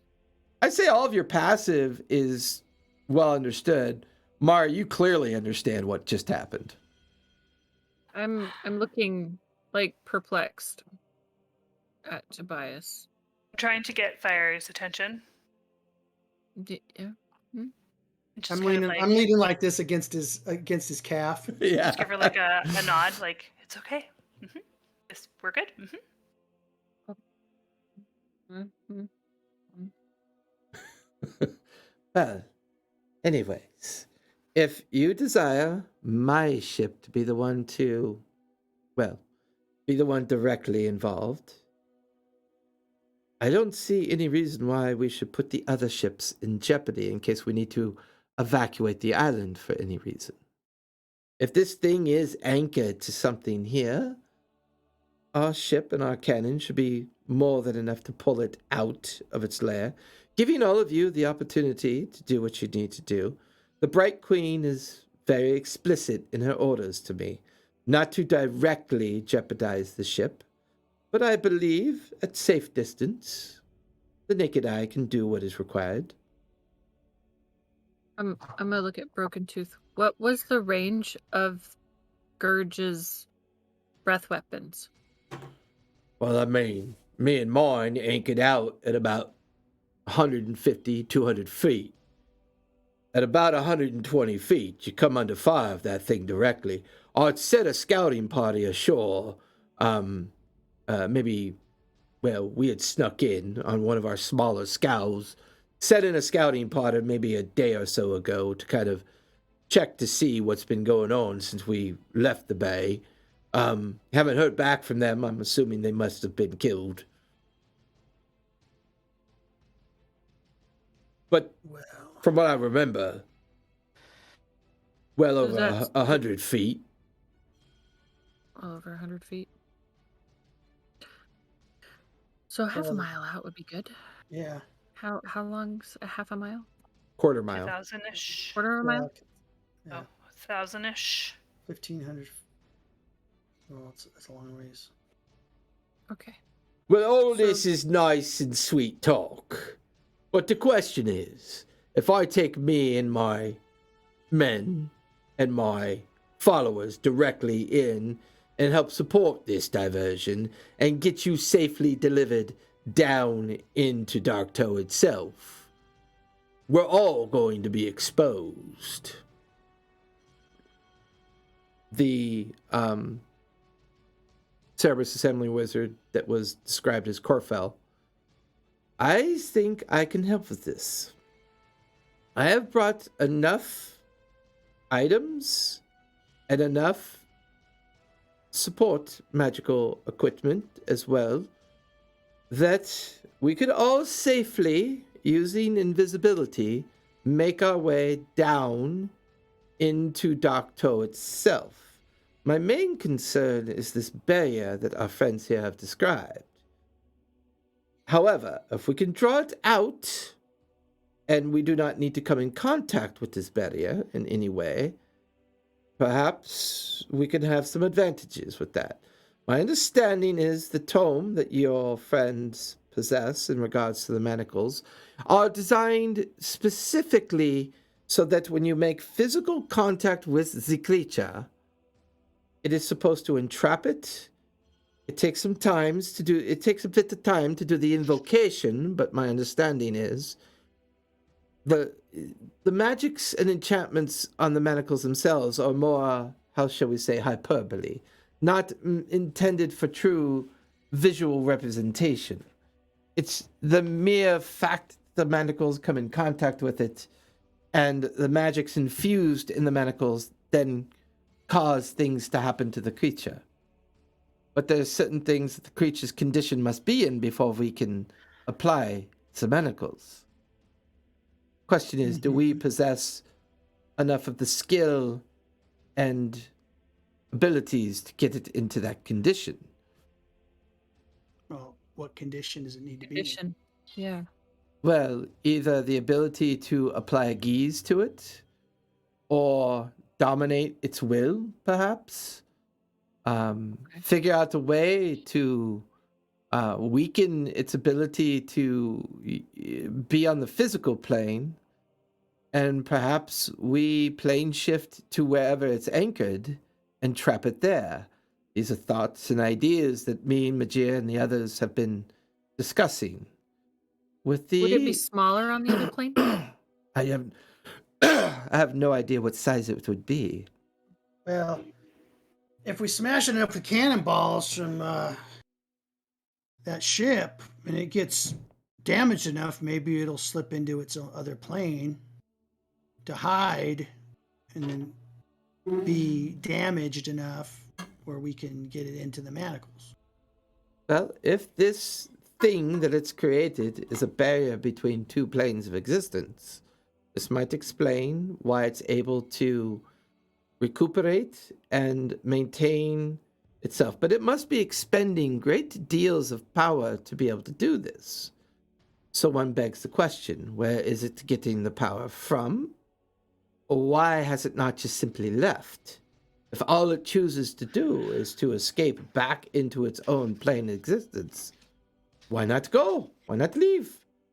Maybe there's something there that's got power that nobody knows about. That's why it's staying here. I'm I looking think at, if you I'm had a looking town at, there, you would know about it if something like that was in the town. I'm looking at the Plank King, and like, does he like twitch or anything at that? Give me an insight any check. rea- Give me an insight check. 18. You watch as he leans down to Captain Toleran and kind of whispers in his ear. You partially catch through the lip reading. He mentions something about an orb. Mm. And they both kind of exchange a glance, and Toleran just kind of shrugs. And the Plank King kind of goes back to just listening into the conversation. Okay. So there's an orb down in the bottom. I'm not saying this out loud. Okay. So this council continues on. Oswald, have you woken up yet?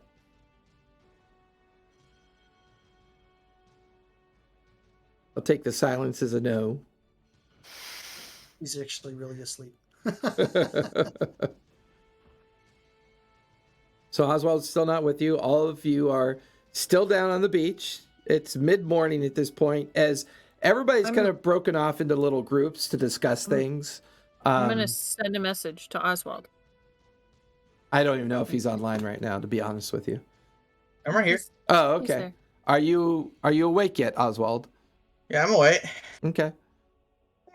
Fire, go ahead. Oh, wait, let's see if anything important.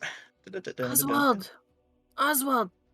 There's the magicians. Okay, not magicians. The wizards that are coming to help with the capturing of Scourge. They want to talk to you. Bring the book. We're at the beach. We're going to make him disappear. Okay, just give me a minute. I go back to sleep. What? I'm gonna send Pepper over there to just use talons. They just want to nap so much. At some point, Oswald, Little you're baby's growing. awakened by a peregrine falcon that is just sitting outside your tent and just nattering at you, and you feel something wet just right on your forehead. And then it flies out. I'm just gonna sigh and then pick up the stuff and start groggily walking. Okay. Eventually, as all the different groups of people have begun to discuss amongst themselves, the Marquesians seem to stay a little bit further away from most of the pirate captains, but Captain Alabaster, the Marquesians are talking quite heatedly with the Cobalt Soul Librarian, the Expositor Irene, and the Service Assembly Wizard Corfel. They seem to be having their own conversation. Not quiet. It's enough for you to pick up on. They seem to be arguing about, the capabilities and, the ability to even apply these manacles. The five of you stand there and you watch as a very sleepy-eyed Oswald kind of trundles down onto the beach to stand near you. Meanwhile, there's all these conversations going on around you. I want to go over by the Marquesians and see what they're talking about. Okay, you wander over there. You're no longer under any influence at this point, Tobias. You're not sure why, but at some point, everybody's still your friend, but the half-orc's not nearly your best friend, and you just kind of wander off, and Yeah, I'm his best friend. you make your way over to the Marquesians to listen into their conversation with Captain Alabaster and the others from Nicodranus. What are the rest of you doing? I'm watching out for Fire, yeah. Oswald. Okay. Oswald's there now.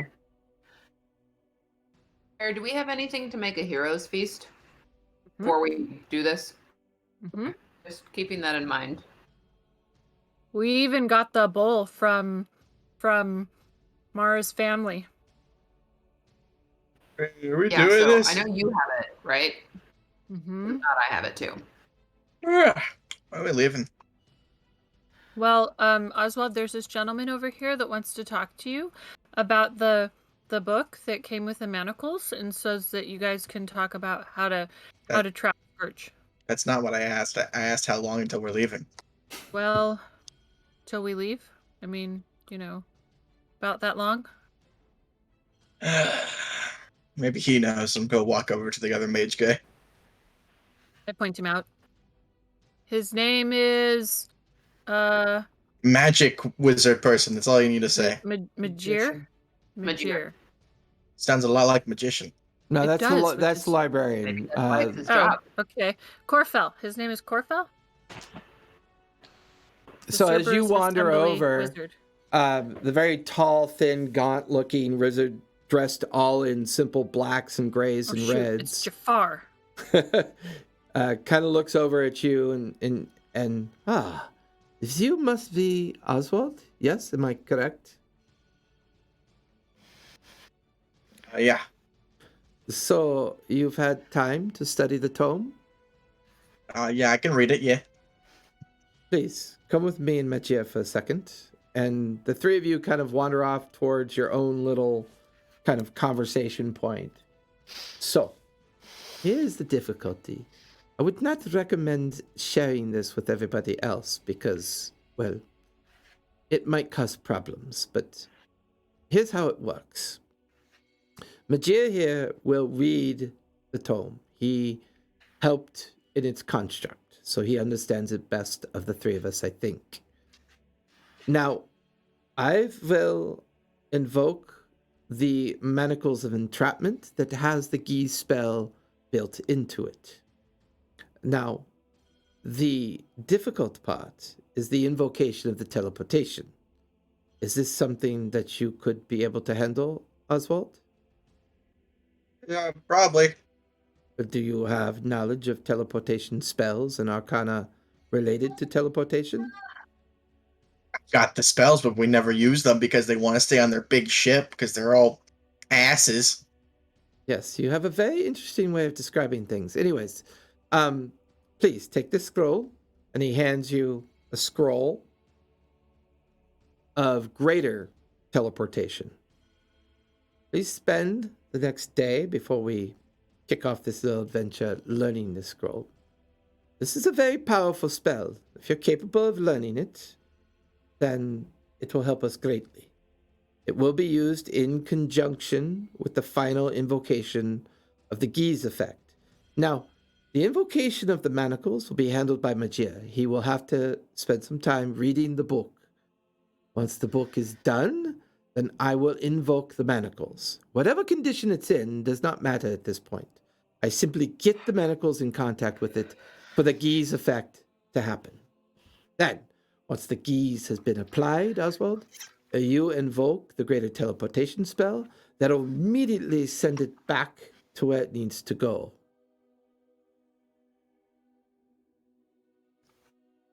Are the three of us clear on this? Yeah. Now, the difficulty is maintaining concentration while doing this. The greater teleportation spell is going to require concentration. My invocation, Magia's invocation, will require greater concentration as well. It's quite possible that many will die helping us get in contact with this creature. Just the way it is. But no matter what happens, the three of us must complete this ritual for this to work. If it does not, I do not know what our backup plan is.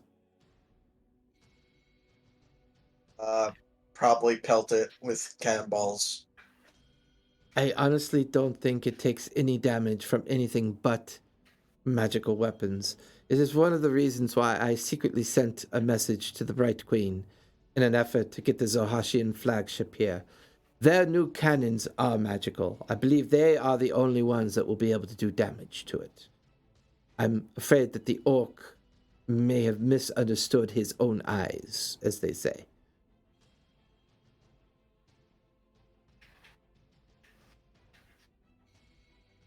Well, it seems we have a consensus, and we understand each other's responsibilities. Please let me know when you have learned that spell. And then the three of you kind of drift off in different directions. Oswald, you make your way back over to where everyone else is standing. Tobias, the whole conversation that you're listening into, go ahead and give me a perception check.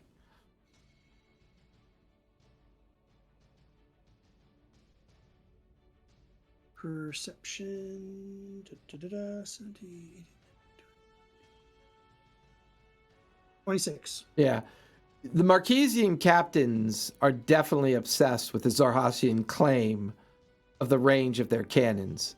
This has definitely got their attention.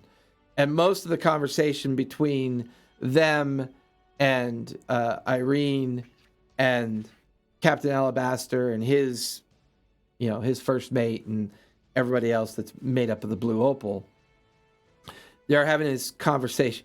And then Captain, what does it matter? I mean, if they have the cannons, they have it. The Zehefe must know about this. This is a game changer. Imagine a fleet of Zohasian vessels that could merely sit outside of harbors, and besiege them, cannonade them, and we are defenseless. I mean, well, the Zohasians are here to help. We need to start there first. Clearly, the Bright Queen has a vested interest in getting this creature under control. The coast and the transportation routes are a disaster. And this conversation's just going back and forth. The Marquesian captains are definitely nervous at this point.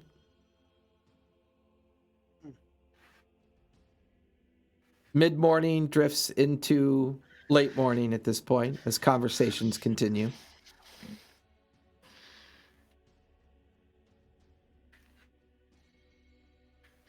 What are you guys doing with your time? I'm studying that book scroll. Go ahead and give me an Arcana check, please, Mr. Oswald.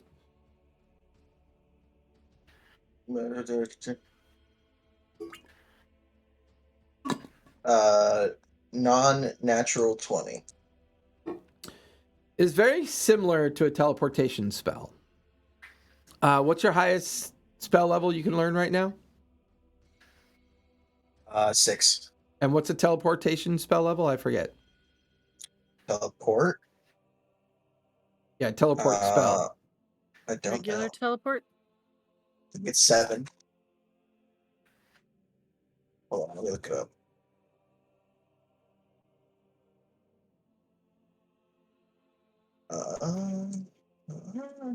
Yeah, it's 7.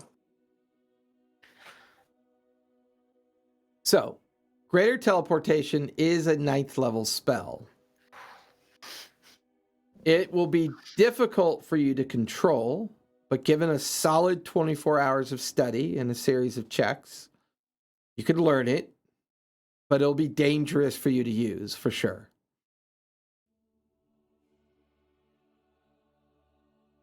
I want to see if I could get a hold of Captain Alabaster when I can. Okay.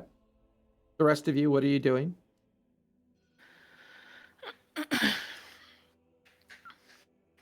Planar, are we assuming that it can like go to a different plane?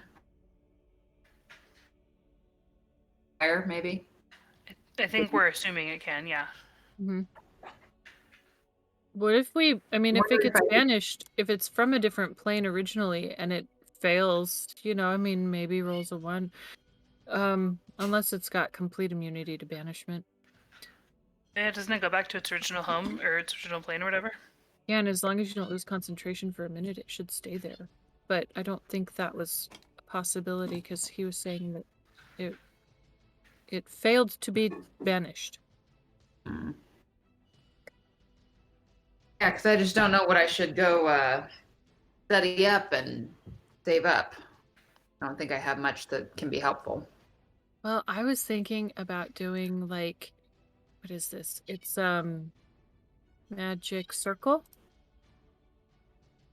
That do.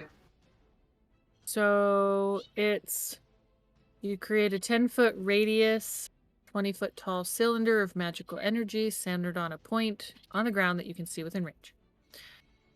You can choose one of the following types of creatures: celestials, elementals, fays, fiends, or undead. And the circle affects the creature of the chosen type in the following ways. So the creature can't willingly enter the cylinder by non-magical means, but it says, and it says, when you cast a spell, you can elect to cause its magic to operate in the reverse direction, preventing the creature of the selected type from leaving the cylinder and protecting targets outside. So it says the creature has disadvantage on attack rolls against the targets within the cylinder, and then targets within the cylinder can't be charmed, frightened, or possessed by the creature. But if I flip it, and it's in the center of the circle, or at least the circle is kind of inside it, then it has disadvantage on attack rolls on everything outside of the cylinder, and it can't move, and we can't be frightened by its, terrible, awesome presence. I mean, that sounds Is legit. is there any way that it could be immune to that or that it wouldn't work? It's a charisma save. Okay. I mean, Can't imagine this creature is very charismatic. Oh, you'd be surprised. I know. Yeah. But it's one of the things that I was thinking of trying, because hey, disadvantage on all attack rolls against anything. Yeah, I mean that's and we can't be charmed, frightened, or possessed. Yeah, super clutch if that happens. And it not being able to move once we get it out of its If it's not hole. immune to everything we throw at it. True. Still really want to know what's in Dark Joe personally. What has its attention? Well, I overheard. Wait, is anybody paying attention to us? Give me a perception check. All of us? Fire asked the question, so. I got a 19. 19. You can see that Tobias seems to be patiently waiting for Captain Alabaster. Oswald is heavily studying the scroll with Asborn looking over his shoulder. The three of you seem to be just simply another group of people talking.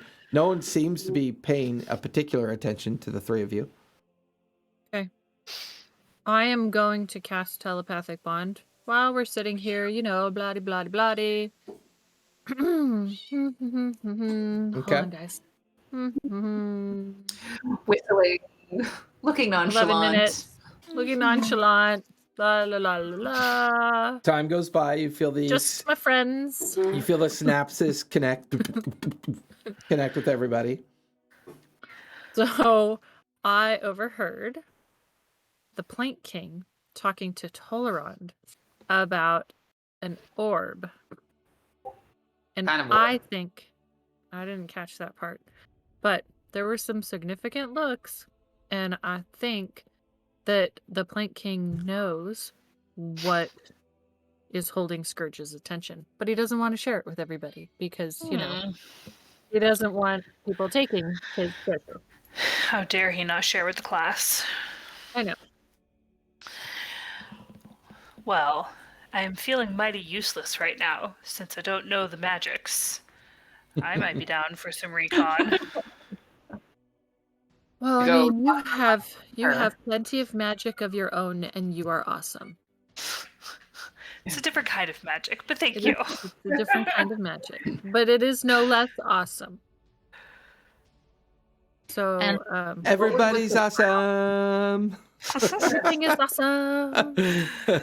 Everything is cool when you're part of the team. Okay. So,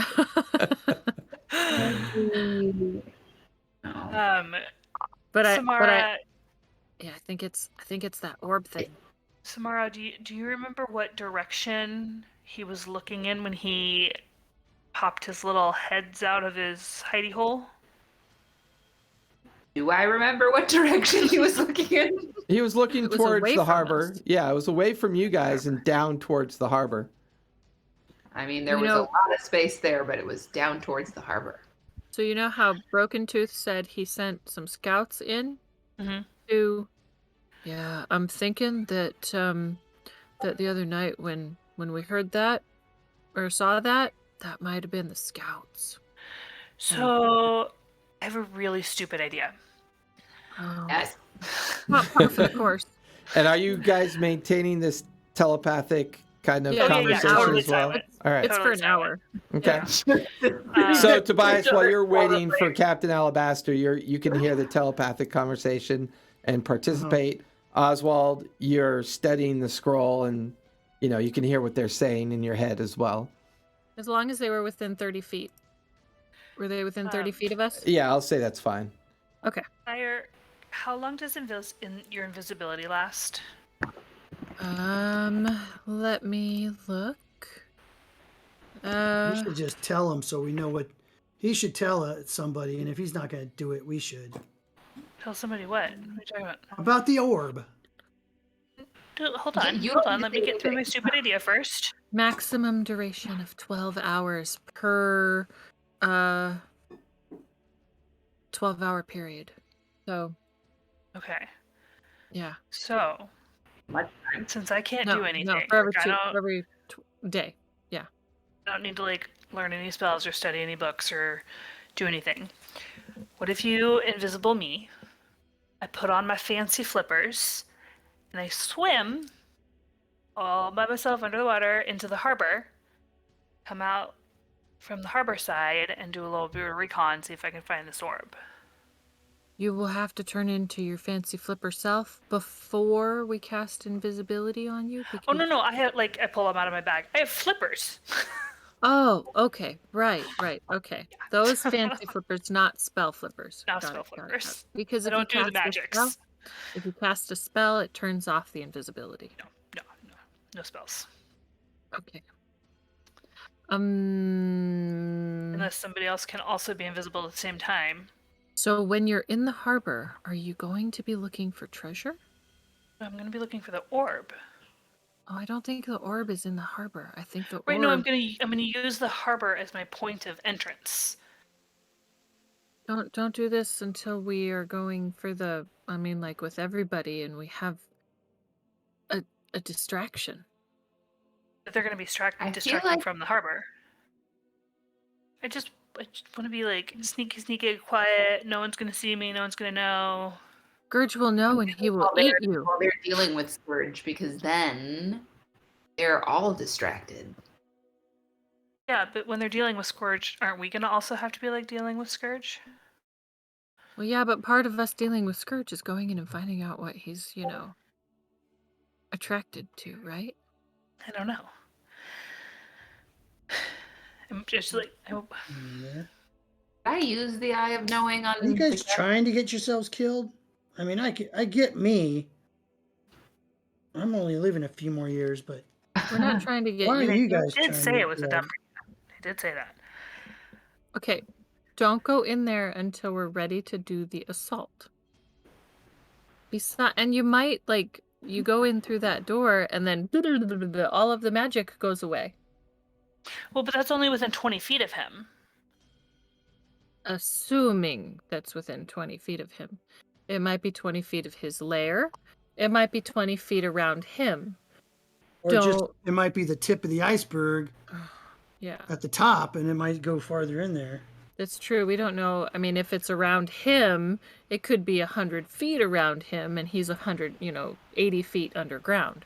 Sure. That'd be a wet cave, though, because the water table's pretty high. I don't know. I don't think he's down that low. I Although really he just is a wanna use my Hydra, eye he of probably knowing likes on that. water.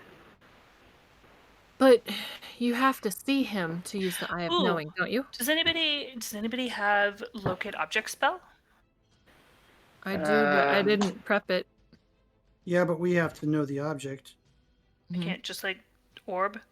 No, and I No. tried to scry on him, and it stopped at his lair. So probably he's stopped at the anti-magicked. anti-magic.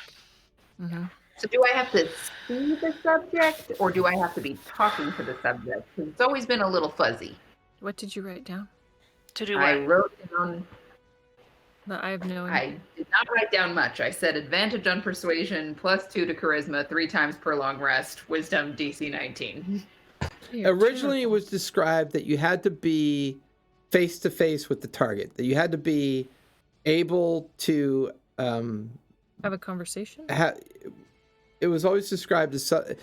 You were always afraid that if Shulamon got his hands on it, it would be a great way to interrogate people. And that there's very little that people could do once under its influence. So if someone's a willing participant, that's one course of action. If you're an unwilling participant, you have to physically touch the individual and then have the conversation and make the checks. That's why we tried it on me, but Some idea. What if I go talk to the captain and I shake his hand or put my hand on his arm and just say, "Oh, I'd love to chat with you about a little something." do they know that they're being Eye of Knowinged? Did I know that I was being Eye of Knowinged when she used And it you on were a me? willing participant. You were willing. Well, I know, but did I get a feeling or anything? Oh, I got an idea. afterwards? I got an idea. Yeah. This is not a dumb idea. Go do it to Albin. Do the Eye of Knowing to Albin? Go do it to Albin, and then I can ask him if he knew. Okay.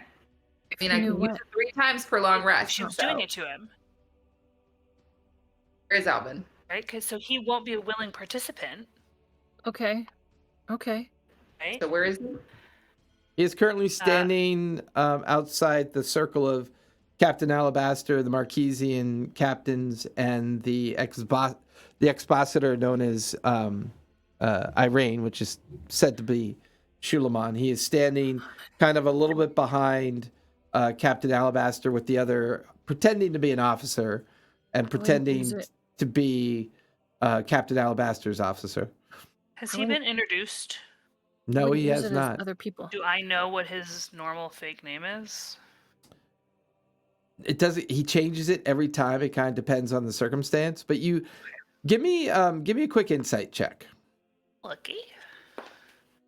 That's terrible. That is a 11. DC was a 10. 11 is actually average. You do know that possibly doing this stunt could dispel his illusion. Oh shit! Take it back. That'd Don't be do bad. that. Don't do that. No. Go. Well, we don't want to do it in front of people, anyways.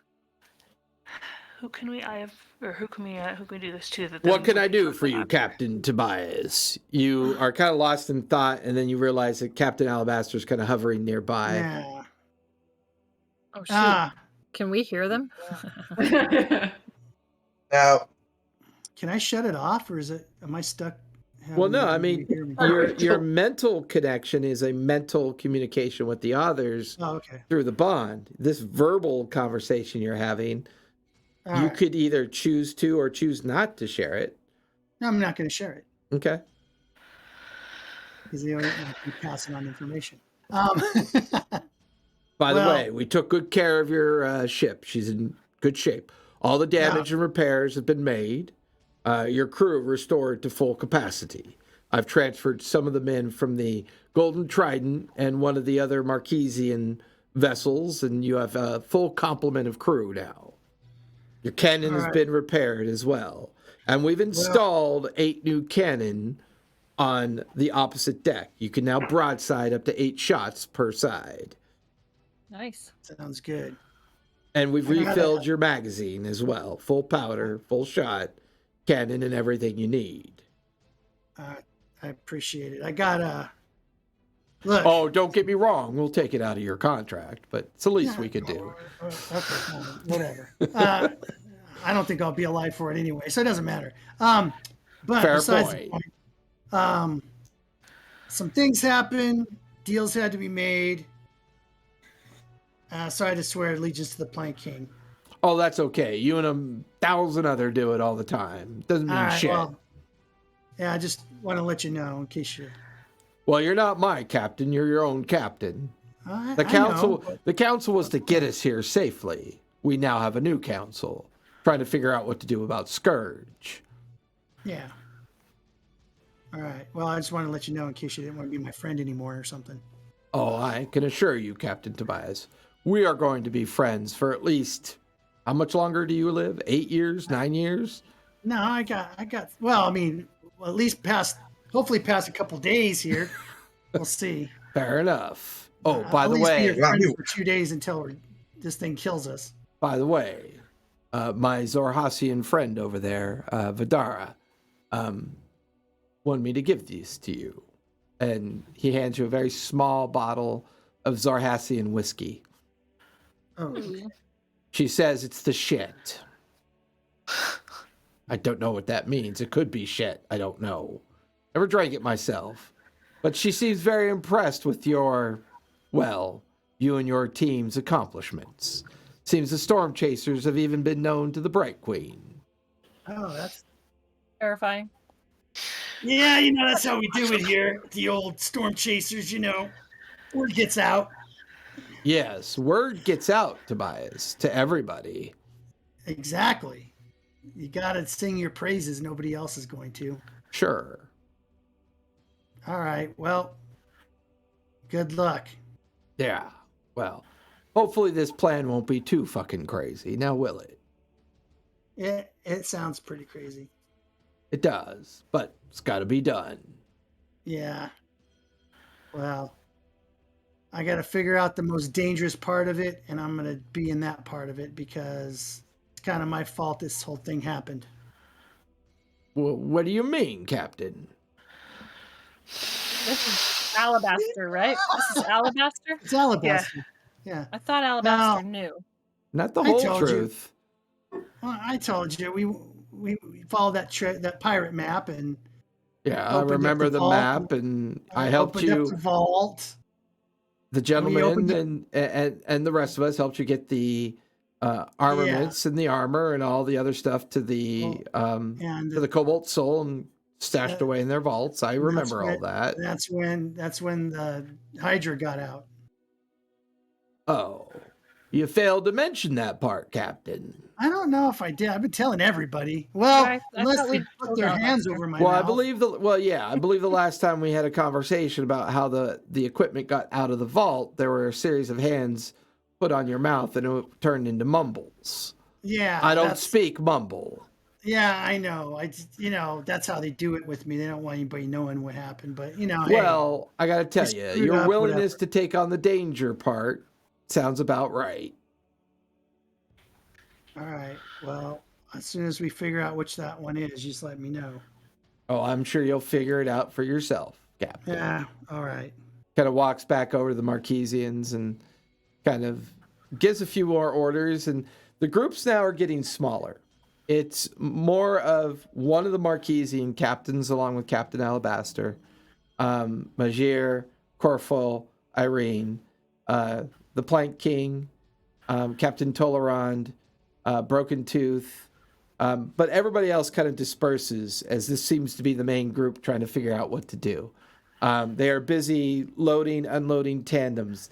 The shore is now awash with people coming and going as the final reinforcements from the remaining part of the island seem to be showing up. The Zorhasians are...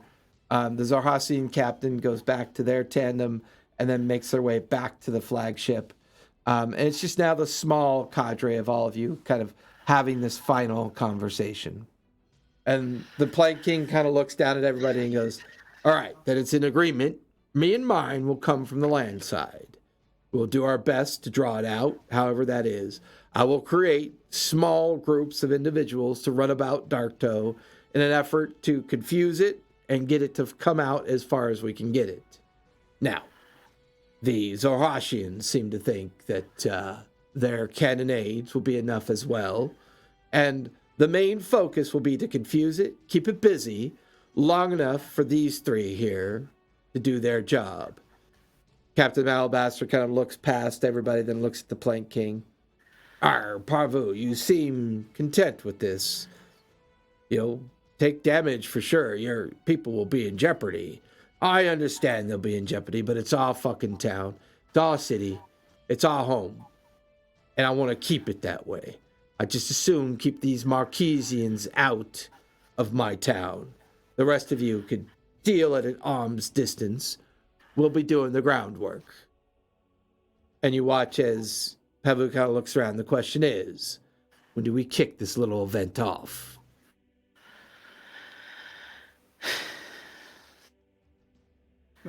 Well, if he's gaining strength the longer he stays, probably sooner rather than later.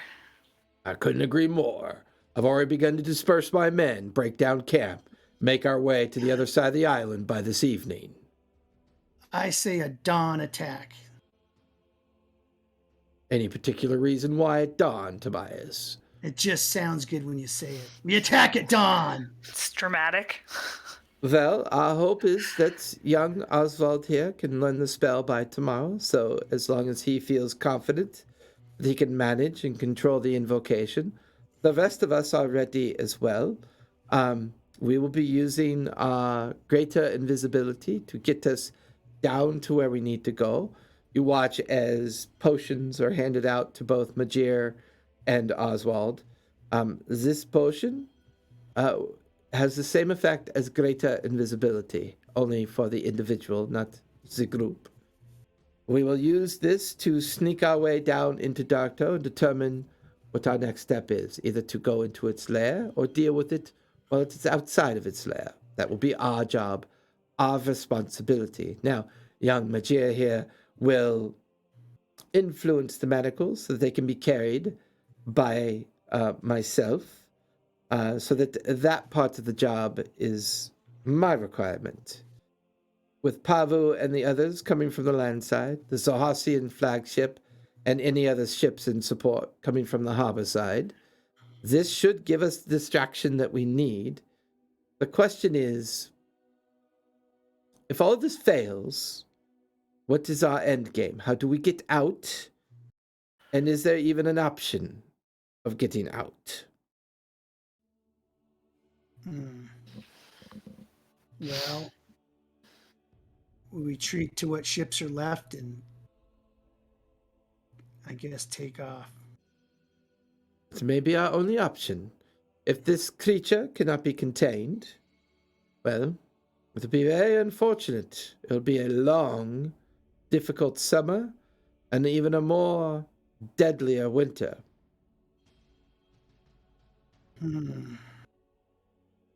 So, we are all in agreement. The dawn of the 7th day, we will all coordinate our efforts. We have some people that can send messages as well. We will make sure that they are evenly dispersed amongst all the individuals. I am not worried about the Zohashians. I know that they have those capabilities already. The primary responsibility of the Zohashians is to bombard the town first. So let's all agree that after an hour of bombardment, we will kick off our parts of the plan. Is this agreeable with you, Captain Pavu? I prefer Plank King, but sure. Captain Alabaster? I will coordinate it with the Marquesians, and we will send the information to the Zohashians as well. Well, if we are all in agreement, might I suggest do all your preparations tonight, and we kick off this little event in the morning. And everybody kind of nods and drifts away, leaving the six of you on the beach.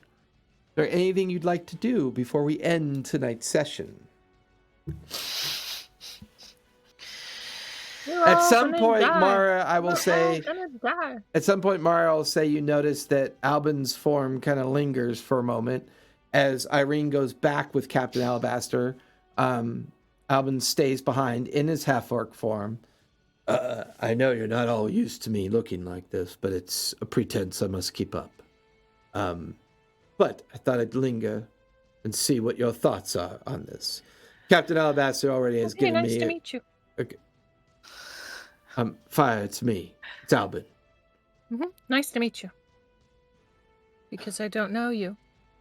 I'm meeting you now for the first time. Everybody... He's playing along for no reason. Oh, I get it. Okay, because everybody's already walked off. Very well. Right. Well, anyways, what are your plans? What are your preparations in mind? You know when we're leaving? Only terrible ideas. That's all we got. Well, I have a gift for all of you. I managed to spend a little bit of time on the journey practicing my alchemy expertise. I've managed to make 2 superior potions of healing for each of you. Oh, yay. Oh, thank you. So you each have 2 of those. In case of emergencies, you each have a greater invisibility potion as well. Ooh. Now, do you know how long until we leave? Well, everybody else is already dispersing and making their way out. The question is, how are you all choosing to get to Darktoe? Do you want to come with us via ship? Do you prefer to go by land? What are your thoughts? The Crimson Mouse is going to set sail for the harbor entrance. I want to sail on my ship one last time. You guys can do what you want this time. Well, did we want to go by land and attack the creature that way? Because isn't that how Oswald has to go? Didn't one of you guys get swallowed by a bird? Yeah. I mean... Oswald,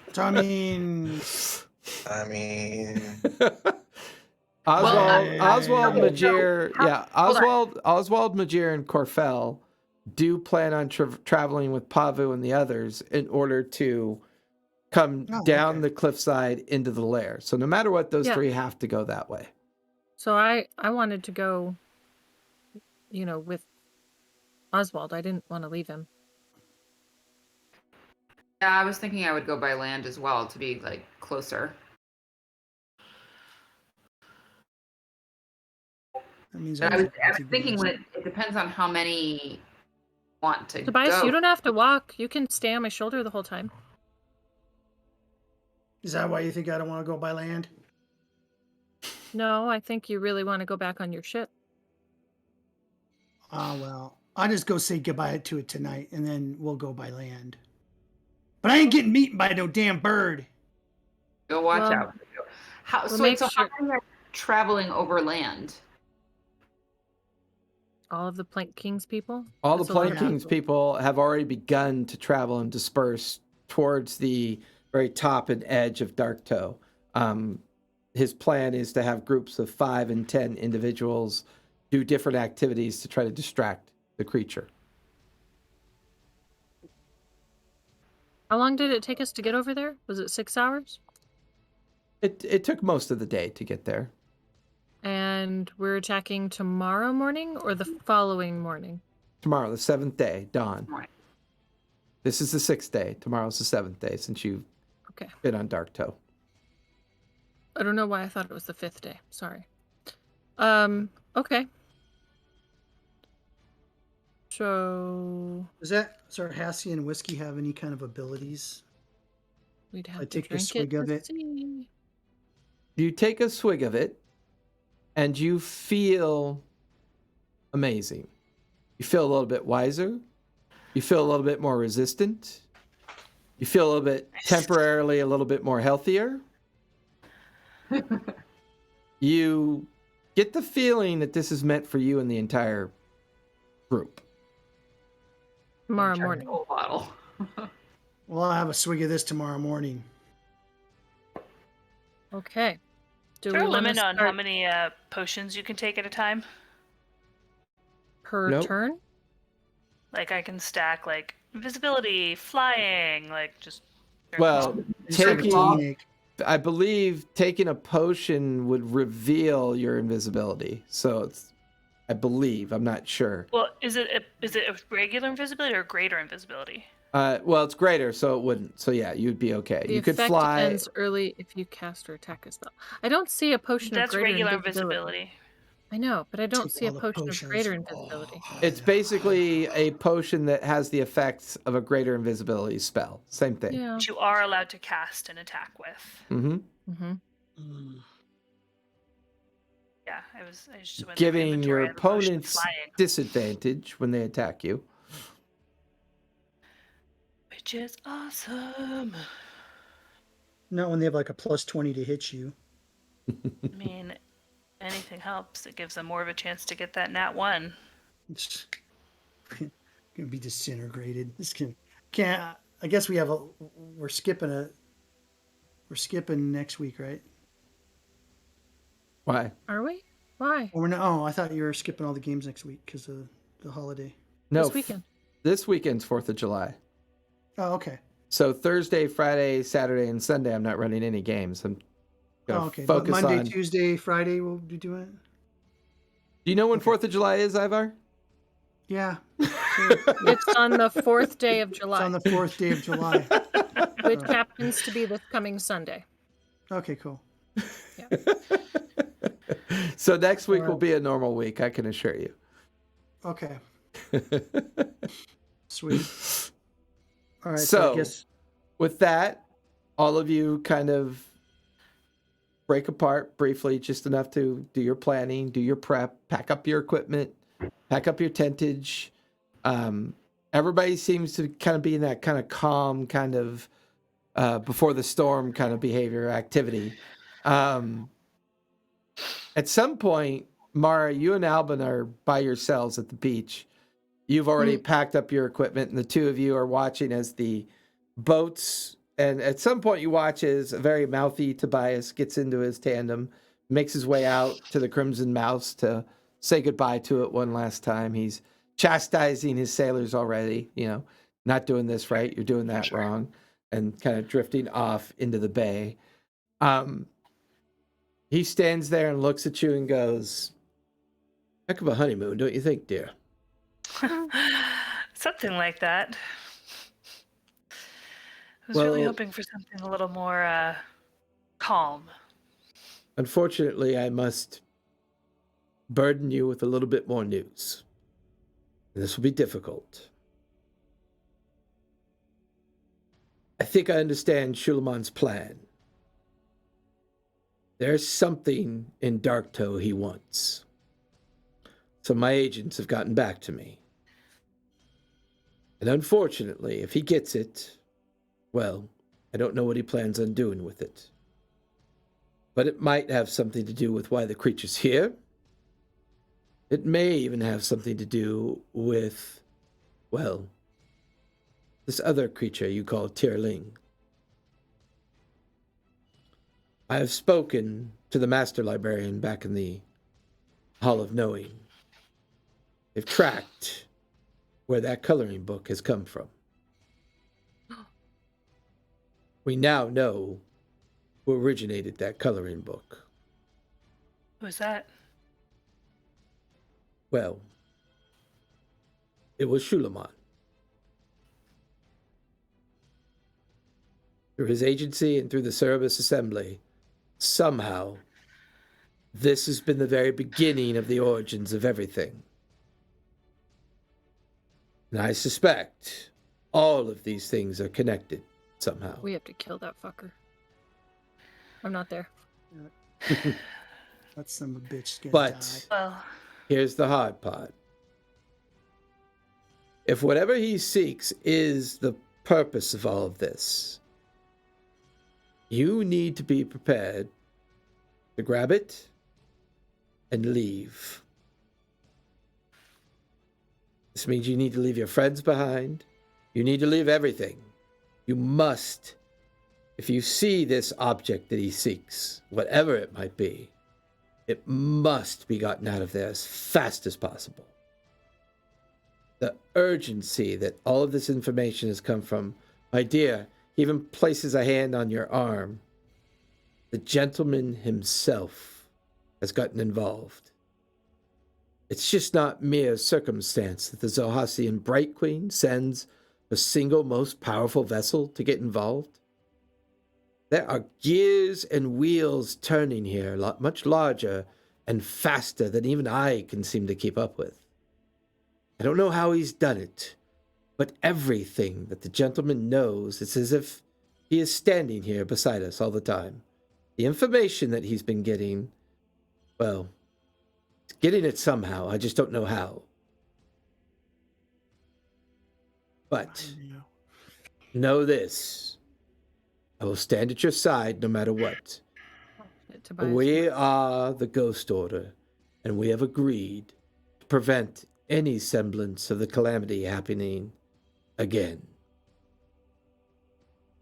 And this is our focus. This is our purpose as to why we devote ourselves, we drink from the chalice, and we identify with who and what we are, so that we can sacrifice everything to prevent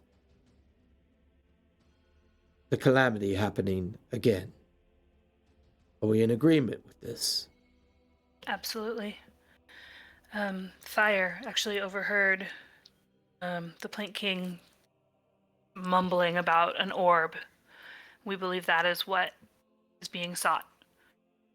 And Well, when we've known about the Plank King's get out of jail free card. It's an orb of planar shift. Too small, I think. Unless I'll have to think on this. I mean, it's a single item that he probably left behind, and he uses it to abandon the island whenever it's in trouble, which kind of makes sense as to why he might still be here. But how this we think creature... that is what we think that's what Scourge is looking for, or what he is being drawn to. Well, perhaps he's already found it.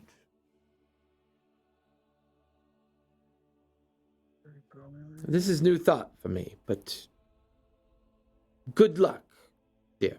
I will be on the ships. I'll be serving with the fleet.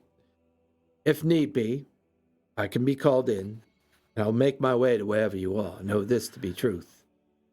But Well, I don't have a good way to flee. I can't teleport or anything like that. So if I need to run, I'll need a ship.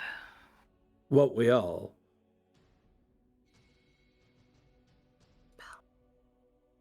What?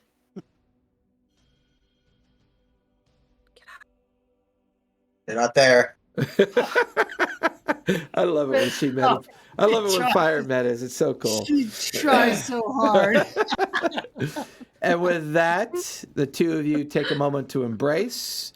He goes his way, and you're the only witness to a returning Tobias, who is just beaming with a smile as he is seeing the full upgrade and all of the changes that have been made to his ship. And all of you drift off in different directions until you meet up again at the campsite. And all of you begin to march towards the capital town of Darktoe. And that's where we're going to finish tonight. And next week, kick off the beginnings of dealing with the Hydra Scourge.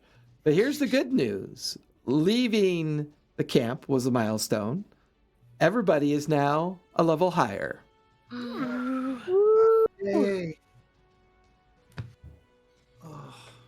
So So level up, Got the people. right level Shall up. we roll a hit Uh, die? Go for it. Let's roll them hit points. Roll that beautiful All right. hit die. Who's feeling lucky? Yes, who's feeling lucky? Come on, speak to me, dice. Speak to me. 9! Nice. I can't Remember, get a you 9. re-roll ones. So Oh, once, okay. yeah, you re-roll I ones. just got to roll. I just rolled a 1. Perfect. I got a 10. Ooh, I have I went from a 154 to a 10. hit points. Come on, baby. You're gonna need them. Oh, Oh, I got a I got a new 7. brand. Oh, what's my new Okay, brand so do? But I got a 7. I got a Last 7. Marshall. Okay, you're okay with me choosing my pistolero, right? Yeah, if you want to. All right, I'm just asking. Oh my god. If I brand a creature, they take a shit ton more damage, and they can't teleport. If they teleport, they take more damage and have to make a wisdom saving throw. Can they plane shift? Nope. They also can't dash for some reason, but less important. All right, folks. So we're gonna level up. We will be here next week. Thank you for joining us. We'll see you all next week. As I always say, stay safe, be kind, play game. Good night, everybody. No. Night. Night.